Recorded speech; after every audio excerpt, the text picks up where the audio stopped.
بسم الله الرحمن الرحيم الحمد لله رب العالمين وصلى الله وسلم وبارك على نبينا محمد وعلى آله وصحبه أجمعين وبعد. Alhamdulillah, today it is our honor and our privilege to host Sheikh Joe Bradford. Sheikh Joe Bradford is an American scholar of Islam and instructor and ethical investments advisor. In 2004, Sheikh Joe graduated with an LLB in comparative Islamic law and legal theory from the Islamic University of Medina. His main academic interests at that time were financial law, legal maxims, and the legal thought of the Hanbali school. Then in 2005, he became the first American to be accepted to the Masters of Law program in the same university. His research during this period focused on euthanasia, arbitration in minority Muslim environments, business structures in medieval Islamic law, and the use of weak hadith in the Hanbali legal school. During this time, Sheikh Joe took the opportunity to spend extensive time studying classical texts in legal theory, seerah, law, and theology. He also began to work in document review for several private and governmental entities, reviewing drafting and legal compliance issues. Shortly thereafter, he started work as a senior consultant in Islamic banking, specializing in deal structuring, drafting review, and Sharia compliance. A majority of his work focused on researching syndicated finance deals, corporate finance, and investment products. In 2009, Sheikh Joe received his Masters of Law on adjudication in the Shafi'i School of Islamic Law through the work of Mamluk-era polymath Badr ad-Din az-Zarkashi. After this, he continued his corporate work, gaining experience in treasury products, mergers and acquisitions, syndicated loans, corporate finance, in addition to other areas. After returning to the US, many questions about personal finance were posed to Sheikh Joe. He began working with lawyers and financial planners to explore solutions to these issues in financial planning and estate planning. To formalize his study of the topic of personal finance, he attended Rice University's financial planning program. Some of his projects leveraging this experience include the Islamic estate planning tool, MyWassiyah.com, the Muslim Money Guide, and several investment funds that he now advises on.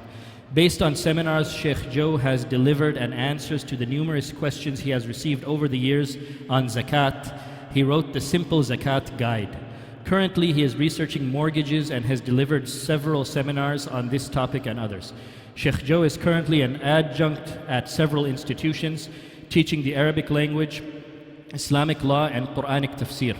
In addition to teaching, he has been writing and furthering his research on financial transaction, pre-modern Islamic reform movements, and the Hanbali school. So we're very pleased to have him with us today. فَلْيَتَفَضَّلْ مَشْكُورًا. Did he turn off?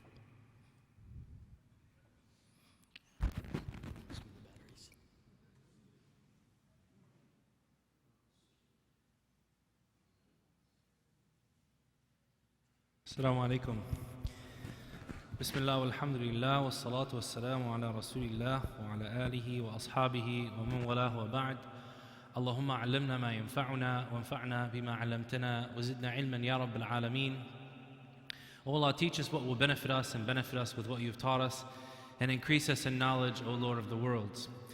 First and foremost, من لم يشكر الناس لم يشكر الله. Whoever doesn't thank the people has not thanked Allah. So I want to thank my good old friend, Sheikh Ahsan, who, subhanAllah, this is the first time we've seen each other in possibly 16 years. SubhanAllah. And alhamdulillah, لا تدر مفارقة الأبدان إذا اجتمعت القلوب. As Sufyan said, when bodies are separate, it won't harm you as long as your hearts are together. So I ask Allah subhanahu wa ta'ala to bring our hearts together and to give you the glad tidings that the Prophet ﷺ had given to those who come out seeking information and seeking knowledge for answers about their faith. When he ﷺ said, مَنْ سَلَكَ طَرِيقًا يَلْتَمِسُ فِيهِ عِلْمًا سَهَّلَ اللَّهُ لَهُ طَرِيقًا إِلَى الْجَنَّةِ.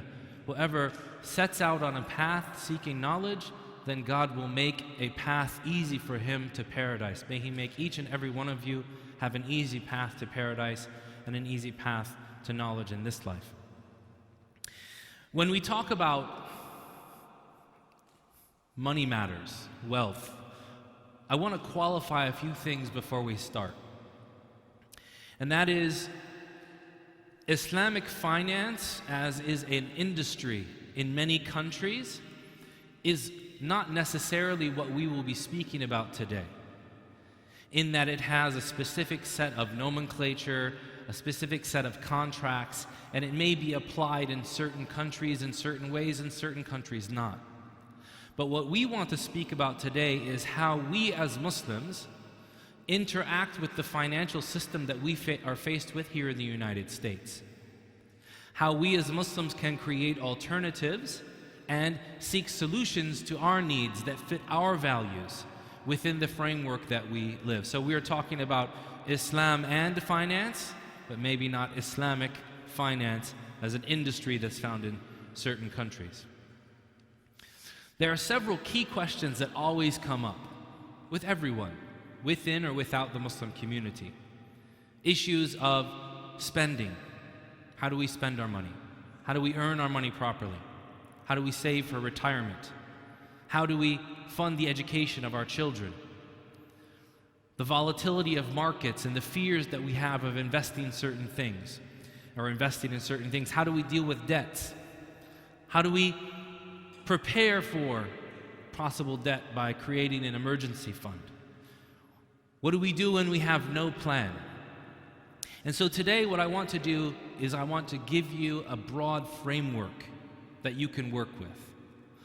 I take a personal position in that I'm not here to co-sign or to rubber stamp current products that are out there. I'm not here to tell you, do this, don't do that. Because each and every one of you has a different need and a different circumstance.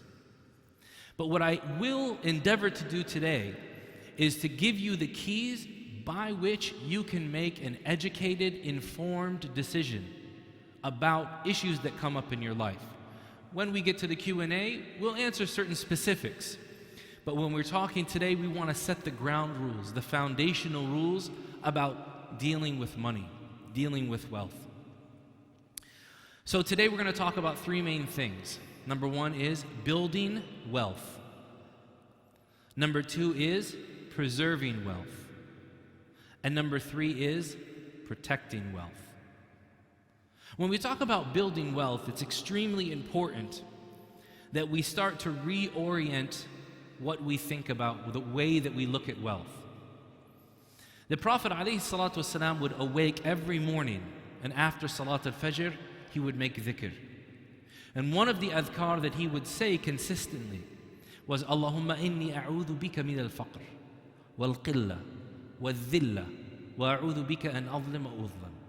Oh Allah, I seek refuge in you from poverty, and from scarcity, and from humiliation, and that I do wrong to others or others do wrong to me.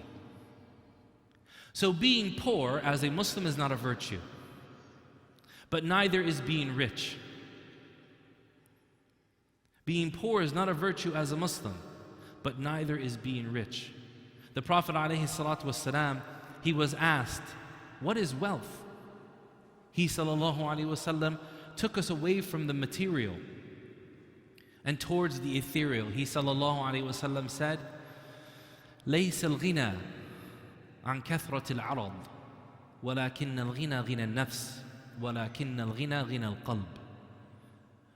Wealth is not having lots of things, but wealth is wealth of the heart. It's wealth of the soul. So when we realize that the Prophet ﷺ فُتِحَتْ لَهُ خَزَائِنِ الدُّنْيَا وَالْآخِرَةِ, the treasures of this world and the next were open for him.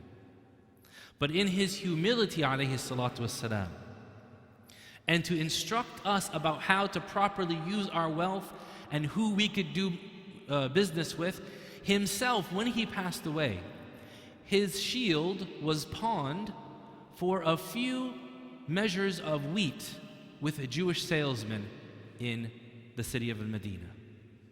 After he passed away, a few dirham were taken and they paid off that debt and retrieved his shield. Was it because he was poor? Was it because he couldn't ask Allah and it wouldn't be given of him? No. But he wanted to instruct us on how to properly deal with our wealth and who we could do business with and how we should do that business. Having wealth is a trust. And it's important that we plan for that wealth. Sa'd ibn Abi Afra radiallahu ta'ala anhu was on his deathbed. The Prophet ﷺ went to visit him. He said to him, Ya Rasulullah, Inna li mali illa ibnatun wahida wa li malun kathir. I only have one daughter and I have a lot of money. Should I give away all of my money in charity? He said, no. Should I give away half of my money in charity? He said, no. Should I give away a third of my money in charity? He said, الثلث والثلث كثير. A third, but a third is still much. لأن تترك أهلك أغنياء خير من أن تتركهم عالة يتكففون الناس. For you to leave your family wealthy is more important than to leave them impoverished, begging of the people. So notice, while he alayhi salatu wasalam was instructing us, don't endeavor to be a poor person, but don't endeavor to be a rich person. He's telling us, manage the resources that Allah subhanahu wa ta'ala has given you properly. Whether it's $1 or $1 million. The difference between the million and the one is the intention that we have. Do we hold it in our heart or do we hold it in our hand? The man who gives sadaqah of $1 can have greater reward than the one who gives $1 million. Because the one who gives $1 million, who knows? Maybe it's, spare change for him. Maybe he lights his fire at night with, a few 100,000, right? And the man who has the $1, maybe he's giving it because that's all he has. The Prophet ﷺ emphasized that we are to be stewards, caretakers of this world. He said, إِنَّ هَذِهِ الدُّنْيَا حُلْوَةٌ خَضِرَةٌ. This world is verdant, sweet, verdant. You know what verdant means? You see the brother's green shirt? Okay? Imagine a green that's 5 times deeper. How many of you have been to North Carolina? All right? How many have seen the beautiful green mountains there? Right? And the Japanese kudzu that's taken over the mountains and makes everything green. How many of you have seen the mountains of Kashmir? I've seen it in pictures. Right? Inshallah, one day I'll be able to see it in real life, but seen it in pictures. But you see that lush green? Allah subhanahu wa ta'ala says, mudahammatan. Lush green, so green that it's almost black. Right? It's enticing, you want it, the color of money. Right? That's this dunya, this lowly life. Min ad-dunu, from lowliness. But it's sweet as well. We have an appetite for it. Then he said, this life, this lowly life, is sweet and green, verdant. وَإِنَّ اللَّهَ مُسْتَخْلِفَكُمْ فِيهَا. And God has made you stewards in it. فَيَنْظُرَ كَيْفَ تَعْمَلُونَ. To see how you will act. So each and every one of us will be tested by the wealth that we have, regardless if it's $1 or if it is $1 million. He sallallahu alayhi wa sallam said, لَلْفَقْرُ أَخْشَى عَلَيْكُمْ وَلَكِنِّي أَخْشَى أَن تُفَتَّحَ عَلَيْكُمُ الدُّنْيَا كَمَا فُتِحَتْ لِلَّذِينَ مِنْ قَبْلِكُمْ فَتَظَلُّونَ كَمَا ضَلُّوا. I don't fear poverty for you, but I fear that wealth will be opened up for you like it was opened for those that came before you, and you will go astray like they went astray. Ibn Umar radiallahu ta'ala anhu once craved, one narration it says fish and another it says faluda. Faluda is nicer to think about. Everyone know what faluda is, right?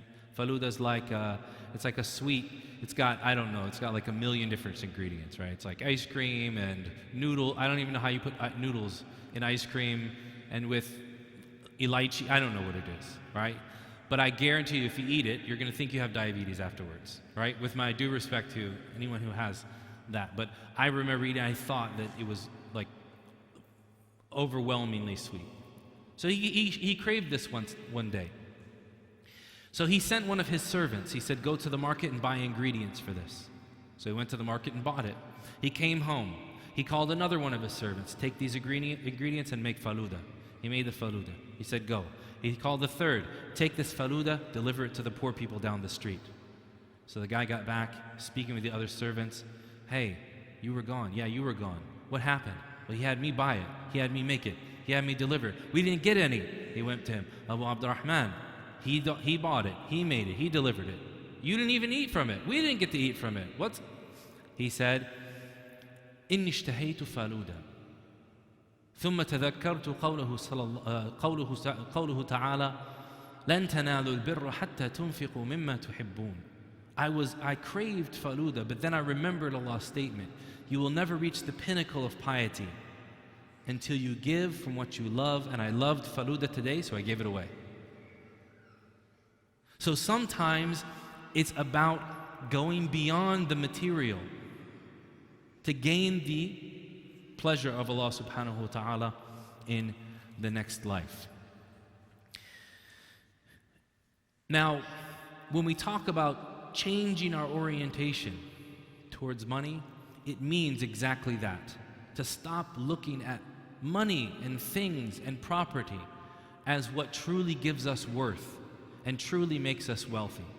But what truly makes us wealthy is that which we have in our hearts, the iman that we have in Allah, the reliance that we have in Him, the tawakkul, the assurity that we have that we will always be provided for.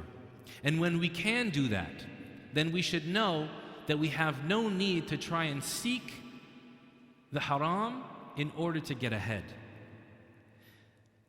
In a hadith in the Musnad, the Prophet ﷺ said, إِنَّ الرُّوحَ الْقُدُسَ قَدْ نَفَثَ فِي رَوْعِي. It's a beautiful hadith. He said, the Holy Spirit breathed into my countenance, breathed into my soul. لَن تَمُوتَ نَفْسٌ حَتَّى تَسْتَكْمِلَ رِزْقَهَا. A soul will never die until it completes all of its sustenance. وَتَسْتَوْفِيَ أَجَلَهَا. And completes its appointed time here on earth. فَاتَّقُوا اللَّهَ وَأَجْمِلُوا فِي الطَّلَبِ. So be fearful, be mindful of Allah, and seek beautifully. فَإِنَّمَا عِنْدَ اللَّهِ لَا يُنَالُ بِمَعْصِيَتِهِ. Because what is with Allah is not sought through His disobedience. So seek beautifully. Seek what? Seek everything. Seek His pleasure. Seek the material life. Allah says, وَلَا تَنْسَ نَصِيبَكَ مِنَ الدُّنْيَا. Don't forget your portion of this life. So having wealth is not wrong. Being rich is not wrong. Being poor is not wrong. But it's how you manage those resources and how you seek after that which Allah subhanahu wa ta'ala has written for you. After we can then reorient ourselves and how we think about our wealth and know and have that surety that we won't die unless we have completely gained all that there is and completed our lifespan, we have to then start thinking about our lives differently. And I want to make this, and this isn't necessarily a point that I'm going to quote a hadith and ayat about, but we have to reorient ourselves about what we invest in. And what do I mean by that? When I say investments, what do most of you think of? Stocks. What else? Private equity, real estate, whatever, right? That's immediately, almost immediately we go to the stock market, right? You will never make as much money in the stock market as you do through the primary source of earning in your life, which is the form of employment that you're in. You will make more money in the jobs that you work, whether as an independent businessman, as a day laborer, as an employee at a Fortune 500 company, as a small business owner. You will make more money doing that in your entire lifetime than you ever will from investing the savings that you have. Therefore, it is imperative in the reorientation of wealth that we stop thinking about our investments as investments, but we think about these investments as savings.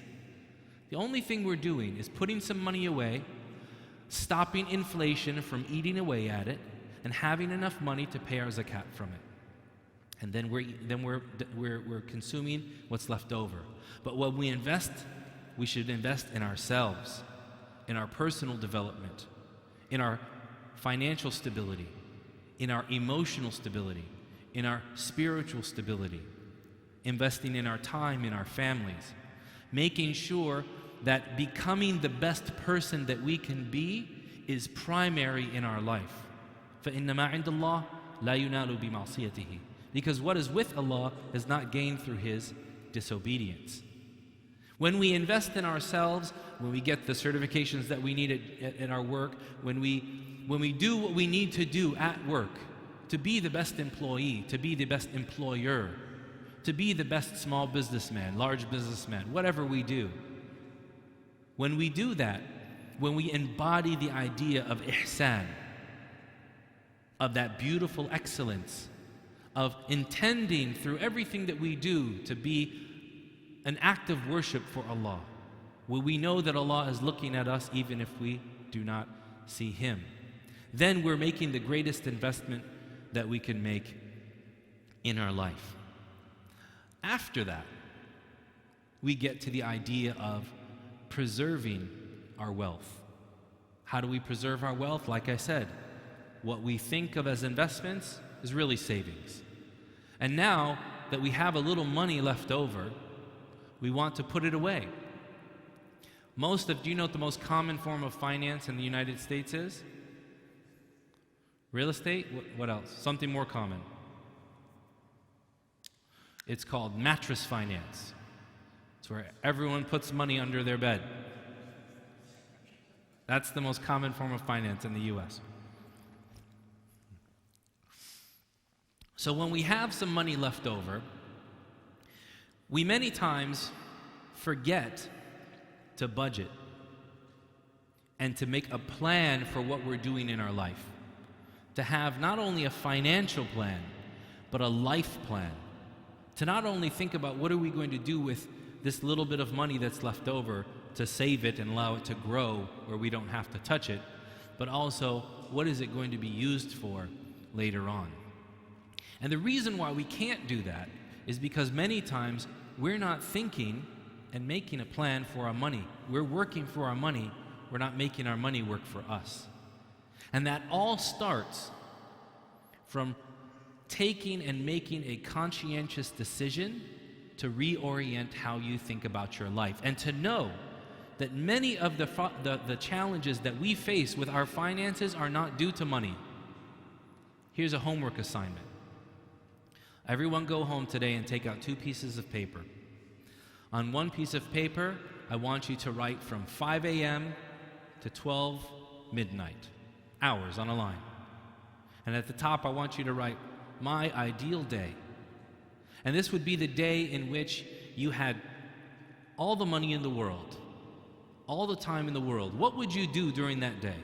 Well, I'd wake up a little bit before Fajr, I'd make wudu, I'd pray a little tahajjud, I'd make witr, I'd take a little nap, I'd check on my kids, I'd go to the masjid for Fajr, I'd go for a run, I'd then report to my Fortune 500 company and manage it, and check on, go through the entire day. Ask yourself what you would do. Then take the other piece of paper and do my actual day, what actually happens. Well, I woke up a little late for Fajr, and so I rushed to make wudu, and I made salat home, and then I rushed the kids to school, and then I did this and I did that, right? And then line them up together. And you'll start seeing that the issues that you think you need money for are simply issues of personal, emotional, and time management. That they don't need money, they need wealth of soul.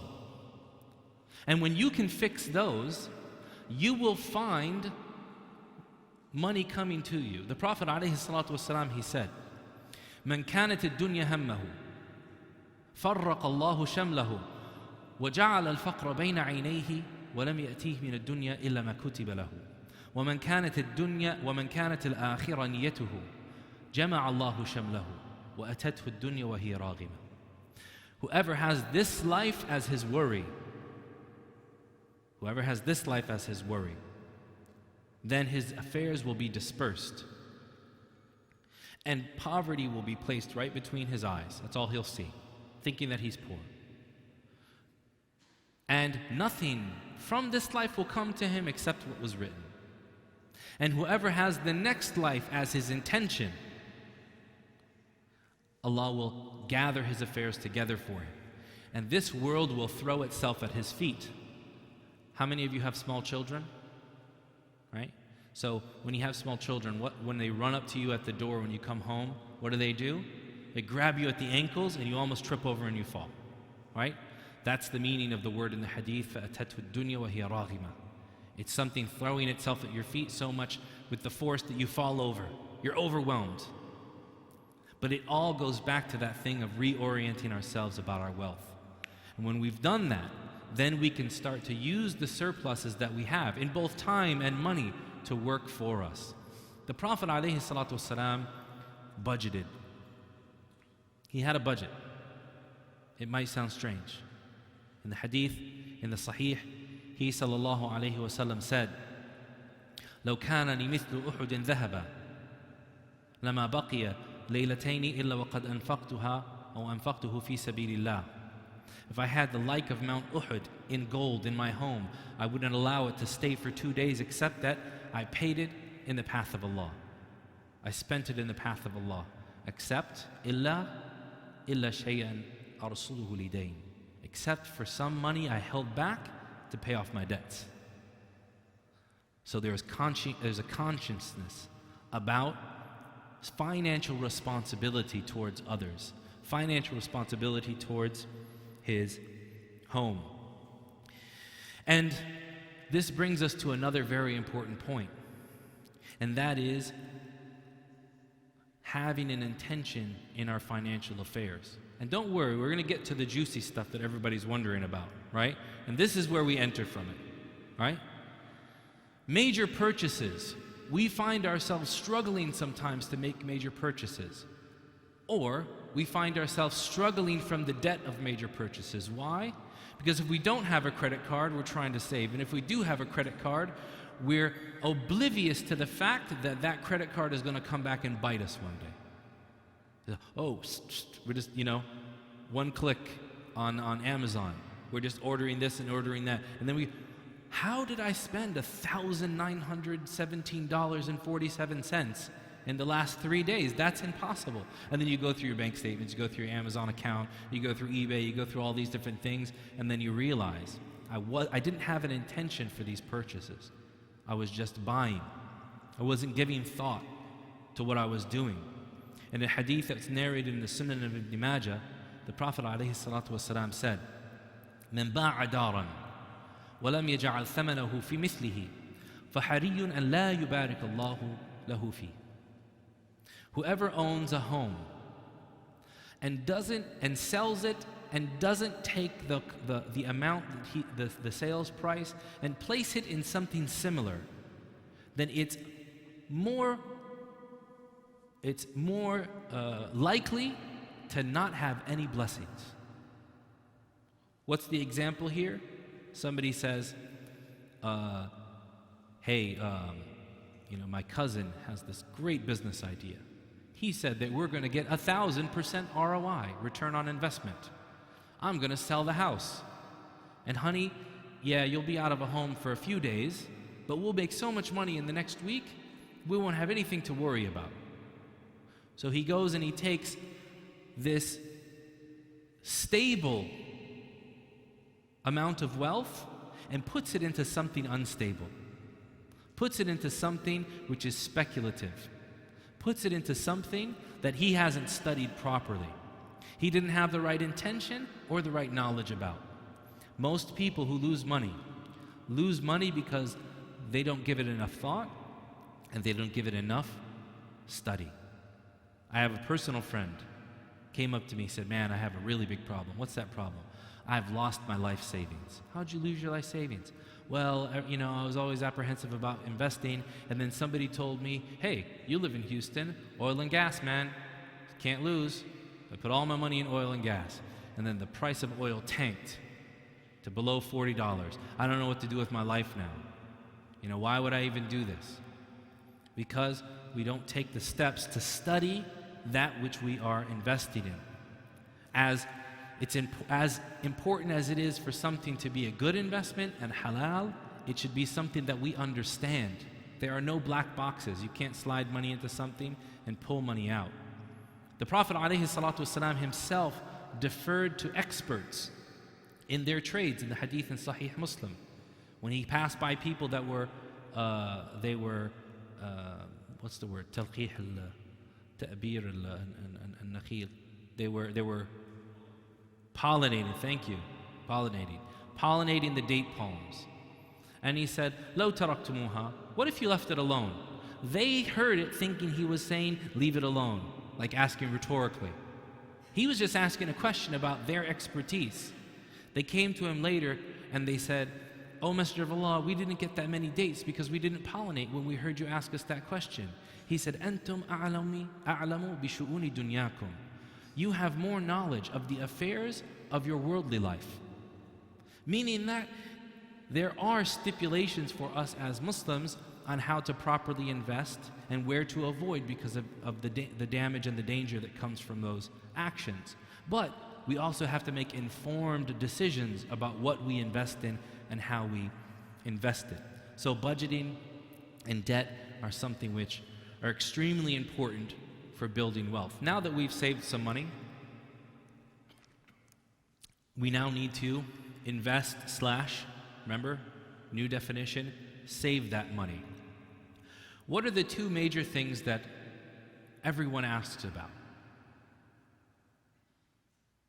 What's the one thing on your mind coming here today? I'm almost certain that many of you are going to say buying a home, and many of you are going to say, what do I do with my 401k, IRA, retirement, stock market, something like that, right? Some of you might do equity invest, some of you might do other things, but I can almost guarantee that these are two major questions that you may have in your mind, because I know many people ask about these. So now that we've saved that money, we have that little bit of surplus left over, and we want to invest it, or in fact, save it, we need to make sure that we're investing in those things which are permissible.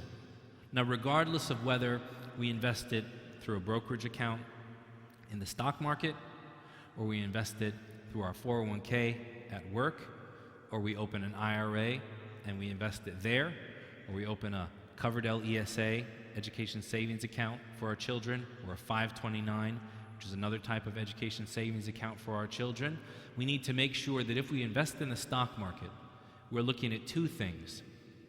Number one, the industry that we invest in has to have a permissible industry, meaning that it should not be what they call sin stocks. They should not be involved in unethical business practices. So it should not be involved in adult entertainment, in alcohol and tobacco, in intoxicants and drugs. And yes, even though it's allowed in California, it's not allowed to invest in marijuana, right? And it should not be involved in armament and weapons manufacture. Are weapons haram? No. But the Prophet ﷺ forbade us. He forbade us to sell weapons to people that are in a civil war. And he forbade us to sell grapes to people that make wine out of it. Why? Because neither should we harm anyone directly nor reciprocate that harm. We shouldn't affect harm to others. We shouldn't support those who are affecting them. So when a company may have halal business practices but are unethical and harmful to others, then we have to avoid that as well. And there are several other industries, according to Fitch and S&P, according to their categorizations. Sorry, I have problems with words with S's and Z's. They fit into these things. That they don't have something which is haram to own or trade in from the beginning, right? And they don't support something which is contraband, which is haram to own or trade. The Prophet ﷺ specifically said, "Inna Allah idha harrama akla shay'in harrama thamanahu." When God forbids us to eat something, He also forbids its price. So it's not enough to say, "Brother, I'm not going to eat the pepperoni, but I'm not going to go to war with these weapons, but this stock is booming," right? We can't profit off of it, nor can we own it ourselves. And then secondly, the financials of that stock, whether you're putting it in your 401k or your IRA or your brokerage account, wherever.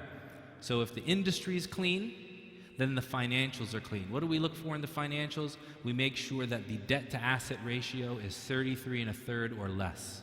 Why? Because when a company has large amounts of debt, that is a red flag that something's not right in the company. That they're over leveraging their cash flow, and they may be involved in something that has to do with interest-bearing funds or loans or business practices that are not going to be profitable. Now, does that mean all companies? No, because somebody might invest into a real estate investment trust, a REIT, right? And the nature of the REIT and the nature of real estate is that you carry large amounts of debt because you also have a lot of hard money buys, right? So in something like a REIT, you might have higher than 33 1/3, right? But that's a one-off situation. You also want to make sure that the secondary earnings activities of the company are permissible. And if they're not, then they are less than 5%. Less than 5%. So for example, Microsoft, is that a permissible, we have 5 minutes? Sure. Microsoft's permissible stock, right? What do? Software. Apple, hardware. Let's say that Microsoft has a program for people that sell their software. And so they give small business loans and they earn interest off of that. Does that make the entirety of Microsoft stock haram? No. As long as that secondary earning activity is less than 5%, then when I calculate the earnings on my stock, I say, oh, their earnings from other income or interest income were 0.1%. Take 0.1%, I'll multiply it by the number of stocks or the value of the stock times the number of stocks that I have. I get that dollar amount, I give it away in charity. In a hadith in Sahih ibn Hibban, the Prophet ﷺ said, "Man iktasaba malan haraman فعليه وزره وعليه أن يتصدق به ولا أجر له فيه." Whoever earns haram wealth, then he must give it away in charity. And he has the sin for doing so, and he gets no reward for the charity. Meaning that we have to absolve ourselves, purify ourselves of that wealth. Who do we give it to? 3 opinions. Give it to the poor and the needy in general, give it to anyone who's deserving of zakat, or give it to public works, like parking lots and bathrooms and things like that. Now, you may say to yourself, well, how can we even legitimize absolving ourselves of those impure or impermissible earnings?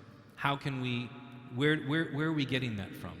During the life of the Prophet ﷺ, in the hadith is in the Sahihain, a man came to the Prophet and he bought ghee the night before. Everyone knows what ghee is. Semen, right? Clarified butter, right? If, you know, how many of you here bake?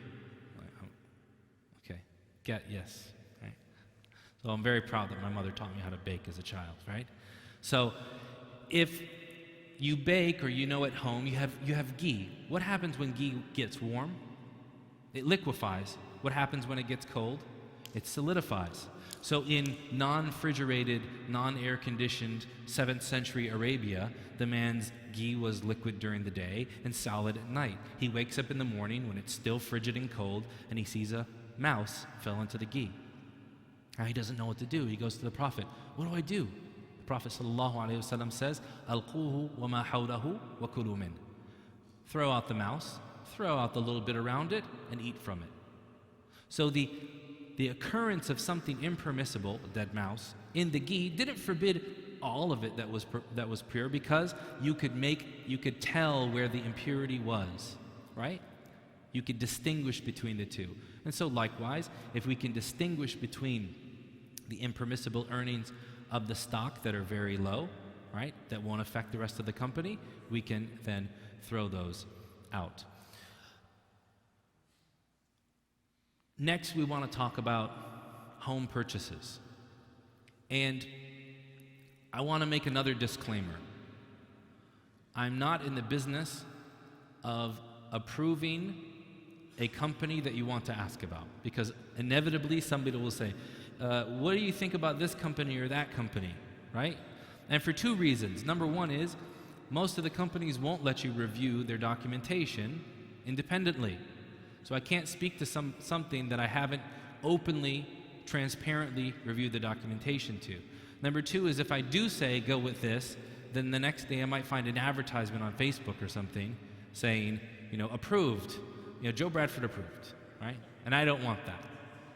I'm not here to take that responsibility. Alhamdulillah, alhamdulillah, wassalatu wassalamu ala rasulillah. All praise due to Allah, and may He send His peace and blessings upon the last prophet. So continuing with what we were talking about with home purchases. Purchasing a home is probably going to be one of the most major purchase that most of us make. And I think that it's important that we understand where we are in life before we even contemplate buying a home. Some of us may have low income, low savings. So regardless of whether we're budgeting or not, whether we're saving or not, buying a home right now is outside of our reach. And so what I tell people who are in that situation is that you need the 2 H's of entrepreneurial success. You know what the 2 H's of entrepreneurial success are? The H of halal, something being allowed, and hustle. Gotta work. And there's a lot of money to be made in the entrepreneurial space. Doesn't mean you have to start a multi-million-dollar startup. There are a lot of ways. I guarantee that each and every one of you that says to themselves, I don't have surplus cash, or I don't have enough money, or I have a bill that's delinquent.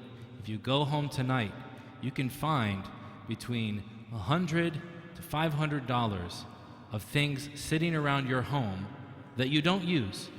Maybe you bought new and never even opened, and you could sell on eBay or the Let Go app or Mercari and get some cash to come in.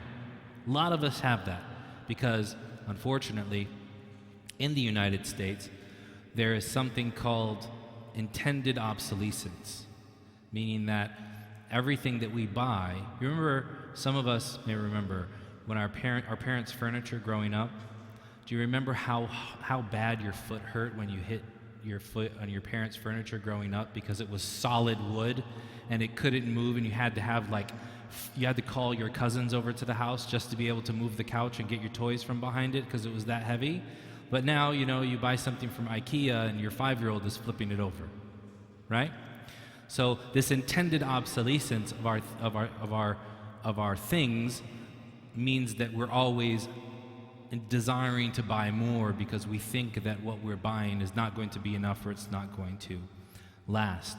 So if you're in that category, then work to improve your financial state.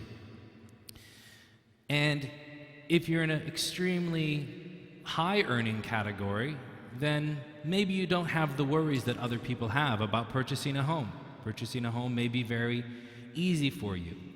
But for many of us who may be there in the middle, purchasing a home can be a very long, arduous, and difficult process, primarily because we don't know how much money we're bringing in every month and how much money we're spending, because we're not making a long-term plan for ourselves and for our family, and because we're mystified by the home purchasing process. And we expect that it should only take us a few weeks to a month to be able to buy a house. It can be a very long, drawn-out process. It can be a process that can take, realistically, if you want to purchase a home, you should start a year before. Because you think that it's just about buying the house, but in reality, you're buying the zip code that you're living in, and the school district that your kids will go to, and that you'll pay taxes in, and that you'll have neighbors in, right? So it's larger than just stuff, right? It goes back to peace of mind, your emotional state, what's going to come out of that home. And as they say in Arabic, it's just a phrase, al-jar qabla ad-dar, neighbors before houses, right? So I always tell people, I'm not in the business of rubber stamping a mortgage company for you. Whether you use a conventional mortgage company or an Islamic mortgage company, there are certain questions that you have to ask yourself before you make this major purchase. Number one, does this purchase contribute to my family's stability? Because I'll tell you, not everyone should or needs to buy a house. Not everyone should or needs to buy a house. If you're starting out in your career, I'll give you a true story. A friend of mine, he's working for a major oil company in Houston. He's working there for a year. He's contemplating buying a home. I call him up, I say, hey, what's going on with, you're still looking, there's places around my place if you want to buy out here, it's a great neighborhood. He says, yeah, we've just completely gotten rid of that consideration because now I'm being transferred. So our company, within the first year or 2 years, especially in oil companies for consultants, they'll transfer them all over the world. Company comes to him and they say, so we hope you haven't bought a home, we're going to be transferring you soon, but you have a choice. Do you want to go to Midland, Texas, or Kazakhstan? And he said, definitely Kazakhstan, because I am not going to Midland, Texas. No lie, it takes longer to get to Midland, Texas from Houston than it does to get to Kazakhstan. And there's more to do in Kazakhstan as well. So he ended up for a few years in Kazakhstan, and then from there to India, and now, alhamdulillah, he's back out here in the States. Had he purchased the home at that time, he would have had a whole another set of headaches to worry about. Okay, am I going to continue paying the mortgage on a home that I'm not living in? Am I going to rent it out and then hire a property manager? Am I going to leave it with family? What's going to happen with the liability? What's going to happen if it's damaged? Worrying halfway across the world about something that he has no control over. Maybe if you have older children and you're renting, right? And your children are going to move out, and you're thinking, oh, I'm finally in my career where I've got enough money, let me buy a home. But then you're not taking into consideration that your children may be leaving for college in 2 years. And so you're going to buy a home for 4 children or 2 children, and you're going to be stuck with 2 or 3 empty bedrooms in a few years and more expenses than are necessary for you at that time in your life. So it takes knowledge of your own personal financial situations and your needs for the next year to 5 years to 10 years before you make that major purchase. Number one, does purchasing a home contribute to my family's stability or not? Because if you purchase a home and you can't hack it and you can't make the bills, then you're going to be pulling your kids out of school, you're going to be moving them around, and one of the worst things that you can do to your family is move them around too much in their formative years. Secondly, does the purchase of this home make financial sense? Is it better to rent or to buy in the area that I live in? Are the options that are being availed to me, whether it be from Islamic or conventional mortgage companies, do they make financial sense? Am I being overcharged for something? Now, there's a very interesting principle that Sheikh Islam ibn Taymiyyah mentions, one of the Hanbali scholars of the 9th or the 8th century, who he says that it is impossible for God to forbid for you something which is worse. It is impossible. Let me restate that. It is impossible for God to allow something for you that is worse than what He forbade. So, everyone, alcohol, right? Whiskey. And everyone's silent. It's okay? No, right? So, drinking whiskey is not allowed, right? We can all agree? Cocaine, not mentioned in the Quran, right? Why is it worse? Why is it bad? Why is it haram? Because not only does it have the effect of an intoxicant, but worse. Does not have the only thing mentioned in the Quran is wine. But why was wine mentioned? Because it's the floor, and everything above that that's worse, then is also forbidden. Let me give you a different example to drive it home. Allah subhanahu wa ta'ala says, وَلَا تَقُلْ لَهُمَا أُفٍّ وَلَا تَنْهَرْهُمَا. And do not say to your parents, uff. Your mom and dad is talking to you, don't do that. That's something which is not allowed for us to do as Muslims, right? But does that mean that if your mom says something that you don't like, you don't go, but you just smack her? Of course not, because that's the floor, and anything that's worse than going to your mom is also forbidden, right? So Ibn Taymiyyah says here, it's impossible for Allah to allow something which is worse than that thing that He has forbidden. So when you're going into a contract or a deal which has less consumer protections, costs you more money, and exposes you to more risks, is it really that much more halal? Right? Is it just the name that's being used? Right? Or is it the function of the contract which is important? So does this make financial sense for me and my family? Can I afford it? Am I overextending my creditworthiness? And does the deal actually make sense? And then lastly, and I can't reiterate this one enough, are you willing, or should I say, am I willing to stand in front of God on the Day of Judgment with the decision that I've made? This is a hard question. يؤتى بالعبد يوم القيامة فيضرب عليه بكنفة.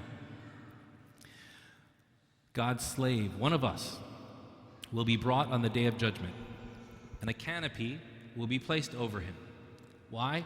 No other distractions.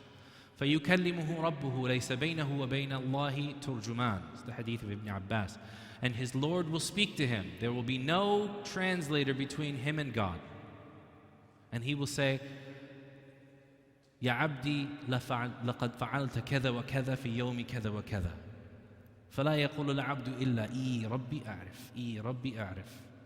So he will say, my slave, my servant, you did this thing in this day. And the only thing one of us will be able to respond is, yes, Lord, I admit it. Yes, Lord, I admit it.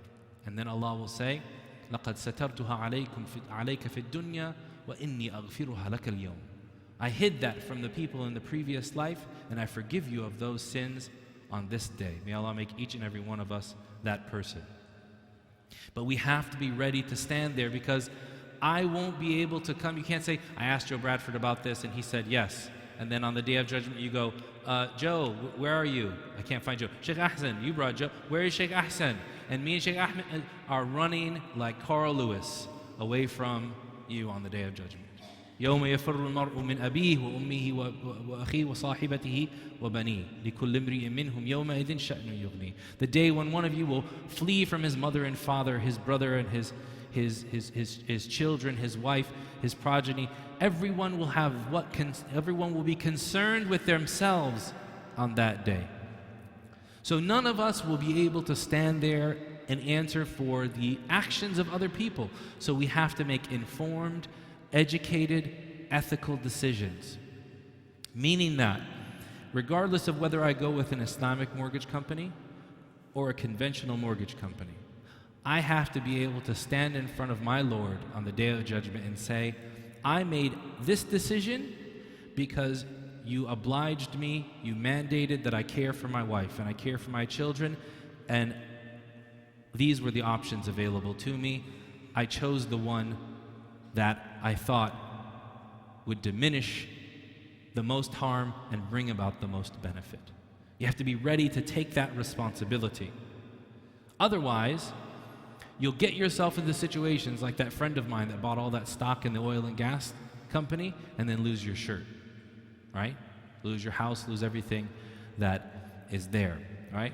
Now, those three decisions are things that take a lot of contemplation with each and every one of us, right? And the reason why it's difficult to go into the details of structuring of mortgage contracts here is because it would take about 4 or 5 hours to do all the details and all the different structures and how they're done and all of the things that go before you get to the structuring and all of the things that happen after you sign, right? But if you want more information, I did a 3-hour seminar on my website that is available. You go to joebradford.net, you can get the 3-hour seminar with all of the juicy details that are there. But suffice it to say, if it doesn't make your family more stable, and it doesn't make financial sense, and you're not educated or informed enough to make that decision, then invest the time in order to understand what it is you are getting yourself into. Lastly, we want to talk about protecting wealth. And one of the ways that I find is easy to make these type of decisions and facilitates good decision making or good choices in the decisions that I'm faced with is something that I got from my good friend Idris Bello, who's an entrepreneur from Nigeria and a good friend of mine and a mentor. And it is by forming a personal board of directors. And you ask that personal board of directors anytime something comes up. So I have a CPA. He's on my personal board of directors. I have an entrepreneur. He's on my personal board of directors. I have a Sheikh. He's on my personal board of directors. I have an elder. He's on my personal board of directors. I have a peer. He's on my personal board of directors. I have a wife. She's on my personal board of directors. Take advice from those people that can help you work through these issues. Financial planning is one part or one thing that you can do to protect the wealth that you have.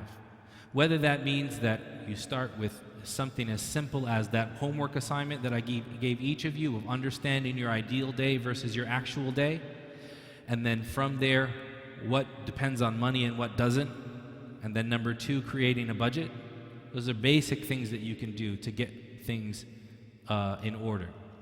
But financial planning, and in fact something called life planning, is very important, where you're thinking ahead 5, 10, 15, 20 years about what's going to happen. You can't imagine the number of people that come up to me and they say, I need to pay for my children to go to college. I say, okay, well, how old are your kids? They're 17, they graduate in 3 months. Okay, how long have you been working at your job? Well, alhamdulillah, I've had a job for 20 years, right? So, is a Chinese proverb that says the best day to plant a seed was when? 20 years ago. The second best day to plant a seed is today. And the Prophet ﷺ said that إذا قامت القيامة وكان في يد أحدكم فسيلة فلا يقوم حتى يغرسها. That if the day of judgment started and one of you was planting a sapling, planting a small tree, he shouldn't stand up until he's finished planting it. So take the initiative to discover what's going on in your financial life, your overall financial health, and make a plan. And then in addition to financial planning and just knowing the numbers, there's something called estate planning. And estate planning means that you have a few essential documents that are key to protecting you and your values and decisions, and all of that money that you've accumulated over the years. If you have a will that basically would designate who gets what and when and how, you can have a medical directive, or some call it a healthcare surrogate, which essentially gives guidance to your doctors on how you as a Muslim want to be treated if you are incapacitated, and how they should communicate to your family in that. It will address major issues. One of the most difficult tasks or decisions for a family to make is whether there should be a do not resuscitate order on someone who's struggling, right? And it is. I've worked on several cases where no instructions were left and families were struggling to make that decision. So having a healthcare surrogate or medical directive can help you with that. Having a power of attorney that would allow family members or trusted friends or business partners to make decisions for you when you are unable, whether incapacitated or have passed away. And having a family declaration that would essentially set out and give your family the guidance that they need in a difficult time. If you can have those 5 documents, then it's extremely important. Those 4 documents, it's extremely important to do so. Now, you can get those in one of 2 ways, main 2 ways. Either speak to an attorney, and they will draft up for you a suite of documents and sign those. Now, there's 2 issues that come up with that. Many attorneys may not have the requisite knowledge of what reflects your values as a Muslim, and the laws of inheritance and the rules of inheritance, and the particulars of your personal situation with regards to that. And then secondly, those who do provide those type of services and label them as Islamic can many times be very expensive. And quite frankly, 85% of us in the Muslim community don't need large, complicated trust structures. We don't need huge, AB trusts and pour-over wills. We need basic protection. That basic protection can come through a basic will. Now you might say to yourself, I don't have any money. I don't have anything that could be inherited. The Prophet ﷺ in Sahih al-Bukhari, he said, لا ينام أحدكم ليلتين وعنده ما يوصى به إلا وصيته مكتوبة عند رأسه أو كما قال صلى الله عليه وسلم. None of you should sleep for more than 2 nights if he has something that he can will and gift to another, except that his will is written and at his head. Now what does that mean? That means that it is an imperative for us to take care of this obligation quickly. And you may say to yourself, I don't have anything that I can leave to anyone. Do you have a body? Right? If all you have is a body, then if you don't have a will, guess what happens? If there's no one there to care for you, then your body will probably sit in the morgue for weeks. And I've seen this happen in several cities. There was no next of kin. No one from the community was given the ability to claim the body. And so a Muslim body is sitting in the morgue without a funeral, just sitting in a shelf, waiting for something to happen. It causes undue stress on the community and undue stress on the delay of your death. I know a particular case where a man had family, but nobody knew about it. And he passed away. And so the city held his body for a while, and then eventually, through negotiation of his employer, who was a Muslim, and the Islamic society, they released the body and they buried it. 2 weeks later, his family shows up from some podunk little town in the middle of Texas and says, we're suing the city, we're suing the mosque, we're suing the employer because you released it to other than his next of kin. So having a will guarantee that you have a proper burial and a proper funeral. If you have children, even if you're not leaving anything to them, you can at least leave them in the proper hands. You can leave them in the care of those who you want to care for them, not the care of who a judge decides for you. Because if you don't have these documents, then a state judge will decide what happens to your money, what happens to your kid, and what happens to your body. So it takes responsibility on our part. So you can go to a lawyer, or you can go and use a service called MyWassiyah. That's MyWassiyah.com. MyWassiyah.com. And as a full disclosure, I am a partner at MyWassiyah. And the reason why we created this, think of it as a legal Zoom for Muslims, right? Is because so many people would come to me and say, I need a will, I need you to help me. And it became uneconomic for me to devote so much time to something that most people wouldn't be able to pay for if I were to bill it hourly. And lawyers that I know don't want to do those type of wills because when they do large estate planning packages, they're usually doing them for thousands and thousands of dollars. So myself and a lawyer who coincidentally also practices here in Southern California, but is also in other states, we said to ourselves, let's create an economic, Sharia-compliant, legally valid will in all 50 states. You go to the website, you put in your name, your address, the state that you live in, and then you answer questions about yourself, your family, your property, what you want to do with gifts after you die, right? Do you want to learn to leave a third or less to whoever? And then algorithmically in the background, we worked with a developer who created an algorithm that will then create a custom will. It's not a fill-in-the-blank template. Creates a custom will according to your needs and the state that you live in and the situations that you answer. And we say it's not a one-size-fits-all product, but it's a one-size-fits-most product. If you need more complicated estate planning documents, please go and get them, right? Speak to somebody that's qualified, have those drafted up. But if you don't have if you have a net worth of, usually you only need that when you have a net worth of about $5 billion or more, right? I'm definitely not there. I don't think I'm a net worth of $5 or more. So for now, I'm sticking with the basic will, right? So having an estate plan and planning for the next life is extremely important.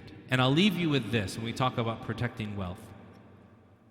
70% of people who earn lots of money in their life, that money is gone by the time their grandchildren are born. And out of those people, right, and out of the amount that's the remaining that don't deplete that wealth, it's gone by it's 90% of those people have lost all that wealth by the time the great-grandchildren are born. And do you know what the number one cause of that is? Lack of communication. In our community, we don't like to talk about this. We don't like to talk about money with our wives. We don't like to talk about money with our husbands, right? We're not open and honest about what we're earning, what we're spending, and what will happen after it goes. So we're living in a home that costs $500,000, and we have a yearly budget of $150,000, and we don't let anybody know, and then suddenly we die. And our wife goes from paying all of the bills from what we were earning to getting by on food stamps. Because we were not open and honest with our spouses about where we are and where we're going and where we'll end up. So it's extremely important if we want to protect the greatest wealth that we have. Ya ayyuhalladhina amanu qu anfusakum wa ahlikum nara. O you who believe, save yourselves and your families from the hellfire. The greatest wealth that we have after the wealth of Iman is the wealth of having a good family and children. And if we don't make the plans to do that, regardless of whether we say this is halal or this is haram, then we have been irresponsible with what we've been given. May Allah subhanahu wa ta'ala bless each and every one of us to be able to earn a halal living, to be able to protect that halal living, and to be able to be responsible in the management of those resources that He has entrusted us with, and to bless each and every one of us to hear the best of what was said and to act accordingly. And if I've said anything correct, then it's from me. If I said anything correct, then it's from Allah alone. If I've said anything incorrect, then it's from me and from Shaitan. And I ask you to overlook any shortcomings, and I'll be happy to take your questions, inshallah ta'ala. Jazakallah khairan. Alhamdulillah Rabbil Alameen, wa sallallahu wa sallam wa baraka ala nabiyyina Muhammad wa ala alihi wa sahbihi ajma'in wa ba'd. Jazakallah khair ya Sheikh Joe. We ask Allah subhanahu wa ta'ala to reward the Sheikh for taking the time to come and visit us today, and we ask Allah subhanahu wa ta'ala to benefit all of us from the knowledge that the Sheikh shared with us. Inshallah, now we will open the floor to questions. So to keep it organized, inshallah, I'll take one question from the sister's side and then one question from the brother's side, and we'll go in that order, inshallah. Please keep your questions on topic, and please limit yourselves to one question, inshallah. And we'll try to get as many questions as possible before the time runs out, inshallah. So I'll start with the sister's side. Do we have any questions here?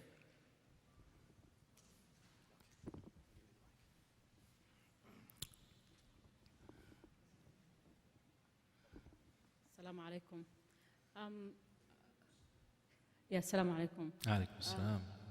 Lately I've been doing a lot of research about finding funding for the homes, and I found a lot of banks that they can lend money, but I'm not sure which one is really reliable. Like I found La Riba, Guidance, and there's a lot of other ones.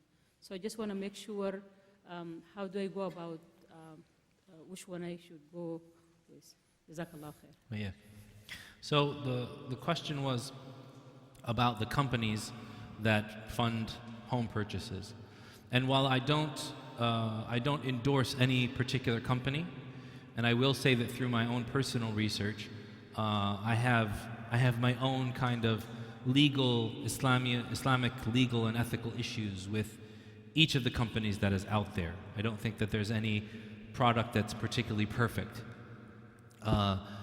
American Muslim Jurist Association, AMJA, they wrote a white paper that talked about all of the different companies out there. And I think that for the layman, for the average person, that's a good starting point. Although, just speaking openly, I have my own reservations about it. And because my research, I have not come to a conclusion, I can't give a conclusion or say yay or nay to any company. And the reason being is this. I have been collecting all of the particular contracts and IRS bulletins and SEC disclosures and IRS disclosure, any other documentation that relates to purchasing a home. And I've got about 2,000 pages right now between Fannie Mae and Freddie Mac documentation, between standardized state documents and the state laws that go into that. And if we didn't know that, mortgages in California are done very different than they are in Texas. And they're very different than other states. And they're very different than, say, mortgages done in Egypt or South Africa or Indonesia, right? And so it's important that we have answers that speak directly to the situations that we're in. So if I were to say, yes, go with this, but I'm not familiar with California laws and the California market, I'm doing you a disservice by saying use this company or don't use that one. And I personally have not read those 2,000 pages, and I offer a humble challenge to anyone to tell me that they have. I do hope that they are read by someone, especially someone more qualified, one day, and the research continues. But those three guiding principles that I mentioned, ask yourself, do I really need, does this contribute to my family's stability? Does it make financial sense regardless of whether they're saying it's an Islamic mortgage or a conventional mortgage? And am I willing to, the decision that I make afterwards, and am I willing to stand in front of Allah on the Day of Judgment is very important. And then there's another issue that some of us face that I will mention today. And that is that for some of us, the issue of necessity does come into play. Meaning that if you have a large family, you can't rent in certain places. I remember I spent about a year trying to find a house to rent. No one would rent me a house. Why? Because I have 6 kids. I actually had 5 kids and one on the way, right? And they were like, absolutely not, right? If your family's just growing, put them in the attic, what's going to happen, right? So you can't rent in certain places. You can't rent apartments and you can't rent homes. And in that situation where your choices are getting smaller and smaller, it may be in your particular circumstance to use whatever is going to facilitate a home for you, right? But there's a very important point here that I need to make. And that is that a fatwa, a religious edict, is particular to the person asking it. It's not, it's not WebMD, It's not everybody self-diagnosing their problems. You go to a doctor, you get a diagnosis based on you and your medical profile. You want a dispensation about doing something that you are fearful that might be morally or ethically compromised, you get a diagnosis based on your circumstance. And so, if that, do the research, and you can consult my website. There's some more articles and resources there. And if it comes to that, then I'll be glad to offer some advice at that time, inshallah, but on a case-by-case basis.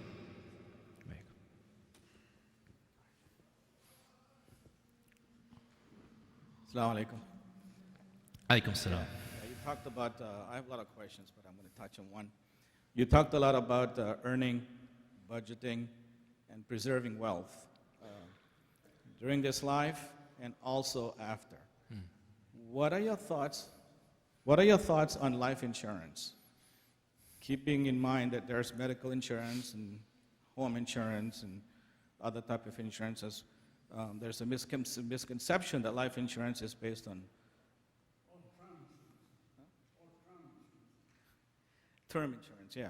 Life insurance, a lot of misconception. Some scholars have said it's actually not life insurance, it's financial stability insurance. What are your thoughts? That's a great question, and it's one that I think this is, and I'm not exaggerating, this is maybe the 10th time since I arrived on Thursday night that I've been asked this question, either in private or public. I'm going to be completely honest with you. I am still doing a lot of reading on insurance to wrap my head around the topic and to understand all of the structures. But I do agree that some of the substantiations against that people use against life insurance are semantics. Oh, you can't insure a life, and because we have to have reliance upon a law. That's not legal analysis, neither under the law or in Islamic law, right? The common law or Islamic law. And you're correct that it is essentially financial stability insurance, right? So what I tell people right now is, in general, in the insurance industry, your options are very few because, number one, it's a highly regulated industry, and number two, the contracts generally are contracts of adhesion, right? Where you don't get a lot of choices in what to do, especially in certain types of insurance more than others. Therefore, what I tell people is, if you are going to use or get an insurance policy, then you need to make sure that, number one, it is a mutual insurance company, right? Which it would be better than a commercial insurance company. Why? Because a commercial insurance company is seeking profit for its shareholders, whereas a mutual insurance company, it's like a credit union for insurance, where the policyholder, right, is also a owner of the company. That's just why when you have a company like MetLife or Mutual of Omaha, there are several others. When you have policies with them, at the end of the year, sometimes they'll actually give you a refund on your policies, or they'll credit you for the coming year. Why? Because that's your money that's coming back to you, right? So use a mutual insurance company. And then number two, make sure that that company has a clear corporate social responsibility charter. And corporate social responsibility essentially means that they're going to invest the insurance pool in companies that are socially responsible. Now, corporate social responsibility charters do not match one-on-one with Sharia-compliant charters. However, they are very close. And there's actually a very interesting study that was done recently comparing them for different industries and different companies. And I would say that if you can do those two things, right, then you've diminished a lot of the